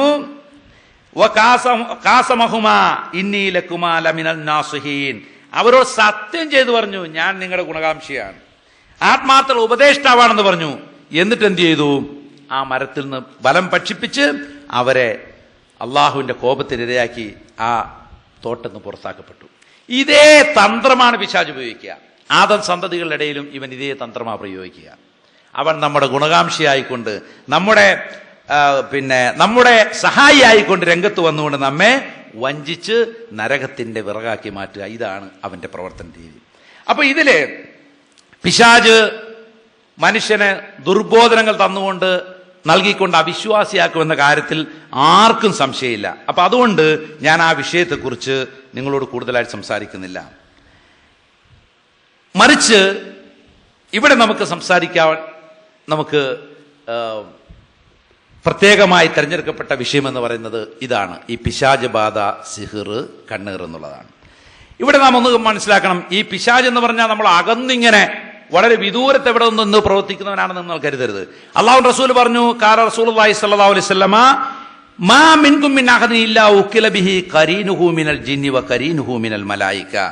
നിങ്ങളിൽ ഒരാളും തന്നെ ഇല്ല ജിന്നിൽ നിന്നും മലക്കിൽ നിന്നും ഒരു കൂട്ടാളി ഇല്ലാതെ. ഖാലു ഇയ്യാക യാ റസൂലല്ലാഹ്, അങ്ങക്കുമുണ്ടോ റസൂലുള്ളാഹ് എന്ന് ചോദിച്ചപ്പോ ഖാല വയ്യായ വലാകിന്നല്ലാഹ ആനനി അലൈ ഫഅസ്ലമ ഫലാ യഅ്മുറുനി ഇല്ലാ ബിഖൈർ. എനിക്കുമുണ്ട്, പക്ഷേ അള്ളാഹുവിന്റെ അനുഗ്രഹത്താൽ എന്തായി? അവൻ വിശ്വാസിയായി, അവൻ എന്നോട് നന്മ മാത്രമേ കൽപ്പിക്കുള്ളൂ. എന്നാൽ നമ്മൾക്ക് മറ്റു മനുഷ്യർക്കെല്ലാം എന്തുണ്ട്? അവനെ പിഴപ്പിക്കാനുള്ള കരീൻ അവന്റെ ഉള്ളിൽ തന്നെ ഉണ്ട് എന്ന കാര്യം നാം മനസ്സിലാക്കുക. ആ പിശാച് നാം അറിയാതെ നമ്മുടെ താല്പര്യങ്ങളുടെ അടിസ്ഥാനത്തിൽ അതിരുകവിയയിലേക്ക്, അലസതയിലേക്ക്, ഹറാമിന്റെ രൂപത്തിലെല്ലാം നമ്മെ ഇങ്ങനെ അവൻ കൊണ്ടുപോകും. അത് ചിലപ്പോൾ കലയുടെ രൂപത്തിലാവും, ചിലപ്പോൾ സാഹിത്യത്തിന്റെ രൂപത്തിലായിരിക്കും, ചിലപ്പോൾ ആവിഷ്കാരത്തിന്റെ രൂപത്തിലായിരിക്കും, അഭിപ്രായ സ്വാതന്ത്ര്യത്തിന്റെ പേരിലായിരിക്കും, കായിക രംഗം, നമ്മൾ അറിയില്ല ഇതൊന്നും. ഇപ്പൊ നിങ്ങളൊരു ഉദാഹരണം ആലോചിച്ച് നോക്കൂ. ഇപ്പൊ ഒരു ഡോക്ടർ ഡ്യൂട്ടി കഴിഞ്ഞ് വരിക, കോട്ടൊക്കെ ഇട്ടുകൊണ്ട് വരികയാണ്. അപ്പോഴാണ്, ലേഡി ഡോക്ടറാണ്, പെണ്ണ് കാണാൻ വേണ്ടി ആൾ വന്നിട്ടുണ്ട്. അപ്പൊ അവരെന്ത് ചെയ്യും? നേരെ ആ പെണ്ണ് കാണുന്ന സ്ഥലത്തേക്ക് ആ കോട്ടൊക്കെ ഇട്ടുകൊണ്ട് പോകുമ്പോൾ അത് കുറച്ചൊരു ആളുകൾ ഇത്തിരി ബഹുമാനിക്കുന്ന ഒരു അവസ്ഥയും കൂടിയായിരിക്കും. അല്ല, ഒരു അഡ്വക്കറ്റാണ്, ആ കറുത്ത കോട്ടൊക്കെ ഇട്ട് ഡ്യൂട്ടി സ്ഥലത്ത് നിന്നവർ അപ്പോഴാണ് പെണ്ണ് കാണാൻ വന്നിരിക്കുന്നത്. അങ്ങനെ പെണ്ണ് കാണുന്ന സ്ഥലത്ത് പോകും. നമ്മൾ ചില ബാഡ്മിന്റൺ താരങ്ങളെയൊക്കെ കാണുന്നുണ്ടല്ലോ, അവർ കോർട്ടിൽ നിന്ന് വരുമ്പോഴാണ് പെണ്ണ് കാണാൻ ആൾ വന്നേക്കണം. അവർ ആ കോർട്ടിൽ നിന്ന് പെണ്ണ് കാണുന്ന സ്ഥലത്ത് പോയി നിൽക്കുമോ? അവർ ആ ചെറിയ അടിവസ്ത്രം ഇട്ടുകൊണ്ട് നിന്നാനുള്ള അവസ്ഥ എന്തായിരിക്കും? അപ്പൊ അവിടെ നമ്മൾ, എന്നാൽ അതങ്ങനെ കാണാൻ കൊള്ളാത്ത വസ്ത്രമാണെങ്കിൽ ആ വസ്ത്രമല്ലേ നമ്മൾ ഈ ലോകം മുഴുവൻ ടി വിയിൽ കണ്ടുകൊണ്ടിരിക്കുന്നവരെ. അപ്പൊ എന്താണ് അവിടെ? കായികം എന്നുള്ള മാർഗത്തിലൂടെ പിശാച് വഴിപിഴപ്പിക്കുന്ന നാം തിരിച്ചറിയുന്നില്ല. ഇപ്പൊ ഒരാണും പെണ്ണും, നമ്മുടെ അയൽവക്കത്തുള്ള ഒരാണും പെണ്ണും തമ്മിൽ ചേർന്ന് നിൽക്കുന്ന ഒരു ഫോട്ടോ ഒരു വാൾ പോസ്റ്റായിട്ട് ഭിത്തി കണ്ടാല് ആകെ പ്രശ്നമായി, ആകെ ബഹളായി. എന്നാൽ അവര് സിനിമാ നടിമാരാണെങ്കിലോ നടൻ നടിയാണെങ്കിലോ ഏത് കോലത്തിൽ നിന്ന് ആർക്കെങ്കിലും പ്രയാസമുണ്ടോ? അത് ആസ്വദിക്കാൻ നമ്മൾ ടിക്കറ്റ് എടുത്ത് കാവില്ല. അപ്പൊ എന്താ സിനിമ എന്ന് പറയുന്ന കല? ഇതുപോലെ നമ്മളറിയാതെ കലാ കായിക രംഗങ്ങൾ. ഇപ്പൊ നിങ്ങളൊരു മകളായിട്ട് പോവുക, ഇങ്ങനെ കുറച്ച് ആൾക്കാർ ഇങ്ങനെ പുറകെ നോക്കിയാൽ നിങ്ങൾക്ക് ഇഷ്ടപ്പെടുവോ? അതേസമയം ഇതേ മകളെ ഒരു കുച്ചിപ്പടി പരിപാടിയിൽ വെക്കുകയാണെങ്കിലോ ജനങ്ങൾ നോക്കിയിരിക്കുന്ന എന്തൊരു സന്തോഷമാണ് നമുക്ക്. അപ്പൊ അവിടെ ഈ രീതിയിൽ നമ്മൾ അറിയാതെ ഒരുപാട് നമ്മുടെ നിത്യജീവിതത്തിൽ ശൈത്താൻ നമ്മളെ വഴിതെറ്റിക്ക് നമ്മൾ അറിയുന്നത്. എന്നെ പരാമർശിച്ചു മാത്രമേ ഉള്ളൂ. ഇവിടെ ഇങ്ങനെയൊക്കെയാണ് അവസ്ഥ ഒരിടത്ത് നിൽക്കുന്നതെങ്കിൽ നമ്മുടെ പണ്ഡിതന്മാർ ഇവിടെ പഠിപ്പിച്ച കാര്യം എന്താ അറിയോ? ഒരു മഹാനായി നാം അംഗീകരിക്കുന്ന ഒരു വ്യക്തി അദ്ദേഹം പഠിപ്പിച്ചെന്ന് വെച്ചാല് സലാം സുല്ലമി, അബ്ദുസലാം സുല്ലമി ഇവിടെ നമ്മുടെ ജനങ്ങളെ പഠിപ്പിച്ച ചില കാര്യം എന്ന് വെച്ചാല് ഷെയ്ത്താൻ ഉണ്ടെന്ന് തന്നെ അദ്ദേഹം പറയുന്നതിൽ കാണുന്നില്ല എന്നുള്ളതാണ്. എന്താണ് എല്ലായിടത്തും കാണുന്നത്? എന്താ? അതായത് ഷെയ്ത്താൻ, ഇബ്ലീസ് എന്ന പദപ്രയോഗം പരിശുദ്ധ ഖുർആനും പ്രവാചകചര്യയിലും അറബി ഭാഷയിലും ചീത്തയുടെ ഒരു പര്യായമായി അല്ലെങ്കിൽ തിന്മയ്ക്ക് ഉദ്ദേശിച്ചുകൊണ്ട് ഉപയോഗിക്കുന്നതാണ് ചീത്തയുടെ പര്യായം എന്ന് അദ്ദേഹം പറയുന്നത്. ചീത്തയുടെ പര്യായം ഉദാഹരണം പറയാണ് സൂറ മാഇദയിലെ 90-ാമത്തെ വചനം. ഇവിടെ ഉദ്ദേശിക്കുന്നത്, അതായത് കള്ളുകുടിയെക്കുറിച്ച് പിശാചിന്റെ പ്രവർത്തനമാണെന്ന് പറഞ്ഞാൽ അദ്ദേഹം വ്യാഖ്യാനിക്കുകയാണ്. ഇവിടെ ഉദ്ദേശിക്കുന്നത് പിശാചിന്റെ പ്രവർത്തനമാണെന്ന് പറഞ്ഞത് അവന് തൃപ്തിയുള്ള പണിയാണെന്ന അർത്ഥത്തിൽ മാത്രമാണ്. തിന്മയെ പിശാചിലേക്ക് ചേർത്തി പറയുക എന്ന പ്രയോഗമാണുള്ളത്. ഈ രീതിയിൽ ഇങ്ങനെ വ്യാഖ്യാനിച്ചിരിക്കുകയാണ്. അപ്പൊ പിശാചിന്റെ അസ്തിത്വത്തെ തന്നെ നീക്കം ചെയ്യുന്ന രീതിയിലുള്ള വ്യാഖ്യാനങ്ങൾ പണ്ഡിതന്മാർ ഇവിടെ നടത്തിയെന്നുള്ളതാണ്. ഇവിടെ കേരളത്തില് ഉള്ള ഉൽപ്പതിഷ്ണുക്കൾ എന്ന് പറയുന്ന വിഭാഗങ്ങൾ എങ്ങനെയാണ് ഈ വിഷയത്തെ കൈകാര്യം ചെയ്യുന്നത് നിങ്ങളൊന്ന് ഉദാഹരണം നോക്കുക. ഇവിടെ 1996 നവംബർ, അതായത് 2000-ന് മുമ്പ് ഞാൻ ഈ വിഷയമൊക്കെ പഠിക്കുന്ന കാലഘട്ടത്തിൽ കേരളത്തിന്റെ അവസ്ഥയാണ് ഞാനിവിടെ പരാമർശിക്കുന്നത്. അതിൽ നിന്ന് ഇന്നത്തെ അവസ്ഥ എന്താണെന്നും കൂടെ നിങ്ങൾ താരതമ്യം ചെയ്താൽ മതി. 1996 നവംബർ മാസത്തിൽ ഇറങ്ങിയ പ്രബോധനത്തിൽ ചോദിച്ചിരിക്കുന്ന ഒരു ചോദ്യം മുജീബിനോട്, ചോദ്യോത്തരം മുജീബ്, ജിന്ന് ബാധ എന്ന ഹെഡിങ് ചോദിക്കുകയാണ്. തലശ്ശേരിക്കടുത്ത് ജിന്നു കൂടി അവകാശപ്പെടുന്ന സ്ത്രീ ഉണ്ട് എന്നെല്ലാം പറഞ്ഞുകൊണ്ട് അവസാനം ചോദിച്ചിരിക്കുകയാണ്, ജിന്ന് ബാധ എന്ന ജിന്ന് കൂടലിന് ഖുർആനിലോ ഹദീസിലോ അനുകൂലമായ ഒരു തെളിവുണ്ടോ? ജിന്ന് ബാധിക്കോ എന്നാ ചോദിച്ചിരിക്കുന്നത്. അതിന് ഉത്തരം പറഞ്ഞിരിക്കുകയാണ്. എന്താണെന്നറിയോ? പ്രധാന ഭാഗം ഞാൻ വായിക്കാം. പിശാചുക്കൾക്ക് മനുഷ്യരെ ദുർബോധനങ്ങളോടെ വഴിതെറ്റിക്കാനാവും. അതിലപ്പുറം മനുഷ്യരിൽ കടന്നു കയറാനോ കൂടാനോ ജിന്നുകൾക്ക് കഴിവില്ല. അതിനാൽ ജിന്നുബാധയെക്കുറിച്ചുള്ള എല്ലാ വാർത്തകളും കെട്ടുകഥകളാണ്. ജിന്നുബാധ ഇല്ല, ജിന്നു ബാധിക്കില്ല എന്നാണ്. ഇനി ഞാൻ നിങ്ങളോട് പറയാം, ഇവിടെ മുജാഹിദ് പ്രസ്ഥാനത്തിന്റെ ഭിന്നിപ്പ് കാരണങ്ങളും വസ്തുതകൾ എന്ന് പറഞ്ഞ് എഴുതപ്പെട്ട ഒരു പുസ്തകത്തിൽ കാണാൻ സാധിക്കും. മനുഷ്യർക്ക് ജിന്നു ബാധയുണ്ടാകുമെന്നത് യാഥാസ്ഥിതികരവാദമാണ്. അത് യാഥാസ്ഥിതികവാദമാണ്. അങ്ങനെ നമുക്ക് അത് മുജാഹിദ് പ്രസ്ഥാനത്തിന്റെ വാദമില്ല എന്നാണ്, ജിന്നു ബാധിക്കില്ല എന്നാണ്. ഒരുപക്ഷെ ഇത് അനുകൂലിക്കുന്ന ചിലരുണ്ടാവാം, പക്ഷേ പ്രസ്ഥാനത്തിന്റെ ഒരു തീരുമാന നിലയിലാണ് ഇവിടെ അത് കൊടുത്തിരിക്കുന്നത്. ഇനി ഗൾഫ് സലഫിസവും മുജാഹിദ് പ്രസ്ഥാനം എന്ന പുസ്തകത്തിലെ ജിന്നുകൾ എന്ന ഹെഡിങ്ങോടുകൂടി അദ്ദേഹം എഴുതുകയാണ്, എന്നാൽ പിശാച് മനുഷ്യന്റെ ബോധമണ്ഡലത്തെ കീഴ്പ്പെടുത്തുകയും അവന്റെ ശരീരത്തിന്റെയും മനസ്സിന്റെയും നിയന്ത്രണം ചിലപ്പോൾ ഏറ്റെടുക്കുകയും ചെയ്യുമെന്ന് കേരളത്തിൽ സമസ്തക്കാരെ പോലുള്ളവർ മാത്രമാണ് വിശ്വസിക്കുന്നത്. അതിനവർ പിശാച് ബാധ, ജിന്നുബാധ എന്നൊക്കെ നാമങ്ങൾ നൽകിയിട്ടുണ്ട്. ഇനി എന്നിട്ട് പറയാണ്, ഇതൊന്നും മുജാഹിദ് പ്രസ്ഥാനത്തിന്റെ വാദമല്ല, മുജാഹിദ് പ്രസ്ഥാനത്തെ അംഗീകരിക്കുന്നില്ല എന്നാണ്. എന്നിട്ട് അദ്ദേഹം എഴുതുകയാണ്, കേരളത്തിലെ മുജാഹിദുകളും ജമാഅത്തുകാരും പൊതുവെ ഇതെല്ലാം അന്ധവിശ്വാസങ്ങളായി കണക്കാക്കുന്നു. ഇതെല്ലാം ഹിസ്റ്റീരിയ എന്നറിയപ്പെടുന്ന മാനസിക വിഭ്രാന്തികളായാണ് പുരോഗമന പ്രസ്ഥാനങ്ങൾ വിലയിരുത്തുന്നത്. ഹിസ്റ്റീരിയ എന്ന് പറഞ്ഞ അർത്ഥം എന്താ അറിയോ? ഇപ്പൊ ഹിസ്ട്രക്ടമി എന്ന യൂട്രസ് എടുത്തുകളെന്നാണ് പറയുന്നത്. ഗർഭപാത്രവുമായി ബന്ധപ്പെട്ട ഒരു കാര്യമായിട്ടാണ് ഹിസ്റ്റീരിയ എന്ന് പറയുന്നത്. അത് ഗർഭപാത്ര തകരാറുകൾ സ്ത്രീകൾക്കുണ്ടാകുന്ന രോഗമായിട്ട് ആദ്യകാലത്ത് പറയപ്പെട്ടിരുന്നു. ഇത് ആണുങ്ങൾക്കുണ്ടായാലും അത് ഹിസ്റ്റീരിയ എന്ന് പറയും. ഹിസ്റ്റീരിയ എന്ന വാക്കിന്റെ അർത്ഥം പോലും അറിയില്ല, അവിടെ ഇപ്പം ആരും ആ വാക്ക് ഉപയോഗിക്കാറില്ല. അപ്പൊ ഇവിടെ എന്നിട്ട് അദ്ദേഹം പറയുകയാണ്, സയ്യിദ് ജമാലുദ്ദീൻ അഫ്ഗാനി, ഷെയ്ഖ് മുഹമ്മദ് അബ്ദു, സയ്യിദ് റഷീദ് റഹ തുടങ്ങിയവരുടെ ആദർശമാണ് ഈ രംഗത്തും മുജാഹിദുകളെ നയിക്കുന്നത്. കണ്ടോ, ഇവിടെയാണ് പ്രശ്നം. ഇതെല്ലാം നിഷേധിക്കുന്ന ആളുകളുടെ അധ്യാപനങ്ങളാണ് ഇവിടെ നാം സ്വീകരിച്ചു വന്നത്. എന്നിട്ട് ജിന്നുബാധയും ഈജിപ്തിൽ നവോത്ഥാന പ്രസ്ഥാനം എന്ന് പറഞ്ഞ ഹെഡിങ് കൊടുക്കുകയാണ്. മനുഷ്യർക്ക് ജിന്നുബാധയും പിശാചുബാധയും ഒക്കെ ഉണ്ടാകുമെന്ന ചില ദജ്ജാലുകളുടെ വാദം വ്യാജമാണ്. അത് മനുഷ്യ പിശാചുക്കൾ കുതന്തം മാത്രമാണ്. മനുഷ്യർക്ക് ഉപദ്രവം ചെയ്യാൻ അവർക്ക് കഴിയുമെന്ന വാദം തദൈവ റഷീദ് സൂറത്തുൻ നാസിന് എഴുതിയ വിശദീകരണത്തിൽ നിന്ന്. കണ്ടോ, ഇതുപോലത്തെ വാദങ്ങളാണ് നാം സ്വീകരിച്ചിരുന്നത്. ഇതിന്റെ അടിസ്ഥാനത്തിലാണ് നമ്മൾ നമ്മുടെ വിശ്വാസം പടുത്തുയർത്തിയത്. അപ്പൊ എന്നിട്ട് പറയാണ്, നിങ്ങൾ ആലോചിച്ച് നോക്കുക, എത്ര ഗുരുതരമാണ് നിങ്ങൾ ആലോചിച്ച് നോക്കണം. ചില ശാസ്ത്രീയമായി തെളിയിക്കപ്പെടുകയും ഡോക്ടർമാർ അംഗീകരിക്കുകയും ചെയ്ത ശാസ്ത്ര സത്യങ്ങളെ ഏതെങ്കിലും നിവേദനങ്ങളെ ന്യായീകരിക്കാനായി തള്ളിക്കളയേണ്ട ആവശ്യം മുസ്ലിങ്ങൾക്കില്ല. നിങ്ങൾ ആലോചിച്ച എന്താ നിവേദനങ്ങൾ? വഹിയാണ്. വഹി തള്ളിക്കളയാൻ എന്താ പറയുന്നത്? ശാസ്ത്ര സത്യങ്ങളെ നമ്മൾ തള്ളിക്കളയാൻ വേണ്ടിയിട്ട്, അതായത് ഏതെങ്കിലും വഹീനെ ന്യായീകരിക്കാൻ വേണ്ടി ശാസ്ത്രത്തെ തള്ളിക്കളയേണ്ട ആവശ്യമില്ല. അതുകൊണ്ട് നമുക്ക് വഹി തള്ളിയിട്ട് ശാസ്ത്രം സ്വീകരിക്കണം എന്നാണ് പഠിപ്പിക്കുന്നത്. നിങ്ങൾ ആലോചിച്ച് നോക്കി, എവിടെയാണ് അവസ്ഥ? ഒരു ശാസ്ത്ര സത്യം നമ്മൾ അംഗീകരിച്ച കണ്ടുപിടിച്ച മനുഷ്യൻ കണ്ടുപിടിച്ച അല്ലെ ഡോക്ടർമാർ കണ്ടുപിടിച്ച ഒരു ശാസ്ത്ര സത്യം വഹീനെതിരായി വരുമ്പോൾ ആ ശാസ്ത്രത്തെ തള്ളാൻ വേണ്ടിയിട്ട് വഹീനെ ന്യായീകരിക്കേണ്ടതില്ല എന്ന് ഈ സമൂഹത്തെ പഠിപ്പിച്ചാൽ ഈ സമൂഹം എവിടെ എത്തിച്ചേരുക? നിങ്ങൾ ആലോചിച്ചു എത്ര ഗുരുതരമാണെന്നുള്ളത്. അപ്പൊ അതുകൊണ്ട് നാം വളരെ ഗൗരവം മനസ്സിലായി. എന്നിട്ട് അദ്ദേഹം പറഞ്ഞാണ് ഗൾഫ് സലഫികളും ജിന്നുബാധ എന്ന ഹെഡിങ്ങിൽ പിന്നെ തുടരുന്നു. സെയ്ദ് റഷീദ് റിളയുടെ വീക്ഷണം നാം കണ്ടുകഴിഞ്ഞു. കാരണം റഹ്മത്തുള്ളാഹി എന്ന് പറയാൻ എനിക്ക് സാധ്യമല്ല. കാരണം അദ്ദേഹത്തിന്റെ വിശ്വാസങ്ങൾ അഹ്ലുസുന്നത്ത് ജമാഅത്തിന്റെ വിശ്വാസമല്ല. അതുകൊണ്ടാണ് റാ എന്ന് വായിച്ചത്. തെറ്റിദ്ധരിക്കുന്നത്. മുജാഹിദ് പ്രസ്ഥാനത്തിന്റെ വീക്ഷണവും നമുക്കറിയാമല്ലോ എന്ന് പറഞ്ഞുകൊണ്ട് തുടരുകയാണ്. അപ്പൊ ചുരുക്കി പറഞ്ഞാൽ ഇവിടെയാണ് സംഭവിച്ചത്. ഇവിടെ സംഭവിച്ച കാര്യം എന്താണ്? എന്നിട്ട് പറയാണ്, അതിനിടയിലാണ് ഇസ്ലാഹി പ്രബോധകർ ഇവയെല്ലാം അന്ധവിശ്വാസങ്ങളാണെന്ന് പ്രചരിപ്പിച്ചത്. ആധുനിക ശാസ്ത്രത്തിന്റെ അരങ്ങേറ്റത്തോടെ വിദ്യാസമ്പന്നരുടെയും ബുദ്ധിജീവികളുടെയും പിന്തുണയും ഉൽപ്പതിഷ്ണു വിഭാഗത്തിന് ലഭിച്ചു. ഖുർആൻ ഹദീസിന്റെ പിന്തുണയല്ല, പിന്നെ എന്താ ലഭിച്ചത്? മുഫസ്സിരീങ്ങളുടെ പിന്തുണ ലഭിച്ചത്. പിന്നെ ആരുടെ പിന്തുണ കിട്ടത്? ശാസ്ത്രത്തിന്റെ, വിദ്യാസമ്പന്നരുടെ, ബുദ്ധിജീവികളുടെ ഈ പിന്തുണയോടുകൂടി നമ്മൾ ഇങ്ങനെ നമ്മുടെ വിശ്വാസം പടുത്തുയർത്തി. ഇവിടെയാണ് നമുക്ക് സംഭവിച്ചത്. എന്നിട്ട് പറയാണ്, ജിന്നിനെ ഇറക്കാനും മർദ്ദിക്കാനും കഴിയുന്ന ഒരു മൗലവി പോലും ഇന്ന് മുജാഹിദ് പ്രസ്ഥാനം ഇല്ലാതാവുകയും ചെയ്തു. അതും സത്യമാണ്. കാരണം എന്താണെന്ന് അറിയോ? വേദനയോട് പറയാണ്, ഞാൻ ഒരിക്കലും നമ്മളൊരു ചികിത്സിച്ച കാര്യങ്ങൾ പുറത്തു പറയാൻ പാടില്ല. അത് ഞങ്ങൾ മെഡിക്കൽ എത്തിസിപ്പെട്ടതാണ്. ഒരു രോഗിയുടെ രഹസ്യങ്ങൾ പുറത്തു പറയാൻ പാടില്ല. പക്ഷേ പല മുജാഹിദ് നേതാക്കന്മാരും കാപട്യം കാണിക്കുന്നതായിട്ട് എനിക്ക് ബോധ്യമായി. ഞാനും ഒരു മുജാഹിദ് നേതാവും കൂടെ ഇങ്ങനെ അദ്ദേഹത്തിന് കാണണമെന്ന് പറഞ്ഞു. ഞാൻ ആ വ്യക്തി ഒരുപക്ഷെ കാസറ്റ് കേൾക്കുമ്പോൾ തെറ്റിദ്ധരിക്കരുത്, അദ്ദേഹത്തെ കുറിച്ച് ആരോടും ഞാൻ പറയൂല, ഞാൻ അദ്ദേഹത്തെ പേര് പറഞ്ഞിട്ടില്ല. അദ്ദേഹം കാണണമെന്ന് പറഞ്ഞു. ഞങ്ങൾ റൂം ബുക്ക് ചെയ്തു.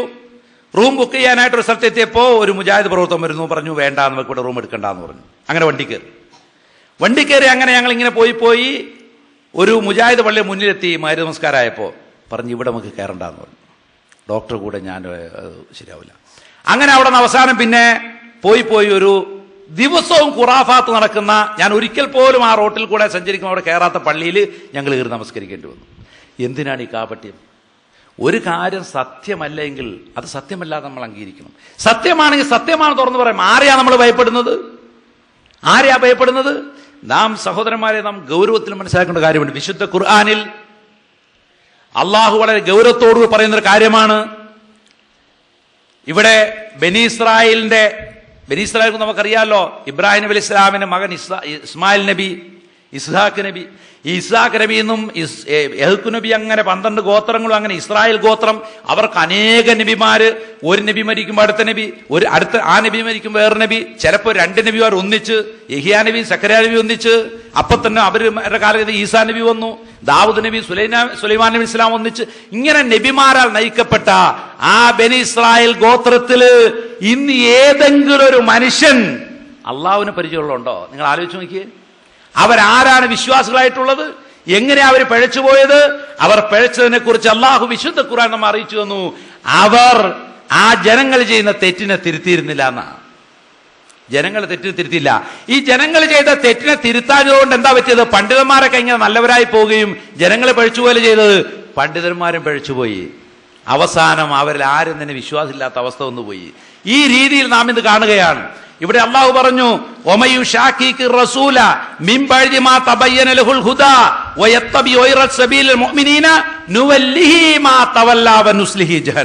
എത്ര ഗൗരവം നാം ആലോചിച്ച് നോക്കൂ.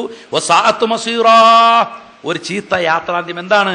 ഒരാൾക്ക് സത്യം ബോധ്യമായ ശേഷം, സത്യം വ്യക്തമായ ശേഷം ആര് റസൂലിനോട് വിയോജിച്ച് നിൽക്കുകയും വിശ്വാസികളുടെ മാർഗമല്ലാതെ പിന്തുടരുകയും ചെയ്താൽ നുവല്ലിഹി മാ തവല്ല, അവൻ തിരഞ്ഞെടുത്ത വഴിയിൽ അവനെ നാം വിട്ടുകളയും. വനുസ്ലിഹി ജഹന്നം, നരകത്തിൽ പ്രവേശിക്കുകയും ചെയ്യുന്ന. നിങ്ങൾ ആലോചിച്ച് നോക്കണം. ഇവിടെ എനിക്ക് ചില പണ്ഡിതന്മാരെ പോക്കാണ് എനിക്ക് ഭയം തോന്നുകയാണ്. ഇവിടെ ഞാൻ ആദ്യമായി വിഷയങ്ങൾ പഠിക്കുന്ന കാലത്ത് അരീക്കോടുമായിട്ട് ഒരുപാട് ബന്ധമുണ്ടായിരുന്നു. അങ്ങനെ പലപ്പോഴും ഞാൻ അബ്ദുറഹ്മാൻ സലഫി മൗലവിയുടെ വീട്ടിൽ പോകാറുണ്ട്. അങ്ങനെ അദ്ദേഹത്തിന് വീട്ടിൽ പോകുമ്പോൾ അദ്ദേഹത്തോട് വിഷയം പറയുമ്പോൾ അദ്ദേഹം എനിക്ക് കഥകൾ പറഞ്ഞു തരും. കൊണ്ടോട്ടിയിൽ ഇങ്ങനെ ഒരു ഹിന്ദുവിൻ്റെ വീടൊരു ഹാജിയാർ വാങ്ങിച്ചു. അങ്ങനെ ഹാജിയാർ വാങ്ങിച്ചപ്പോൾ പറഞ്ഞു ഒരു അറയുണ്ടായിരുന്നത് പൊളിക്കരുതെന്ന് പറഞ്ഞ്, പക്ഷെ ഹാജിയാർ അത് പൊളിച്ചു. അങ്ങനെ അത് കഴിഞ്ഞ് വർഷത്തിലൊരിക്കലും ഹാജിയാർ സംസ്കൃത സ്ലോക ചെല്ലും എന്നൊക്കെ കഥകളൊക്കെ പറഞ്ഞ ആളാണ് അബ്ദുറഹ്മാൻ സലഫി. അദ്ദേഹം ഈ വിഷയം അറിയില്ല എന്ന് ഞാൻ വിശ്വസിക്കുന്നില്ല. അദ്ദേഹം ഈ വിഷയം ഇത് തെറ്റാണെന്ന് വിശ്വസിച്ച ആളായിരുന്നു. അന്ന് എന്നെ തിരുത്തുമായിരുന്നല്ലോ.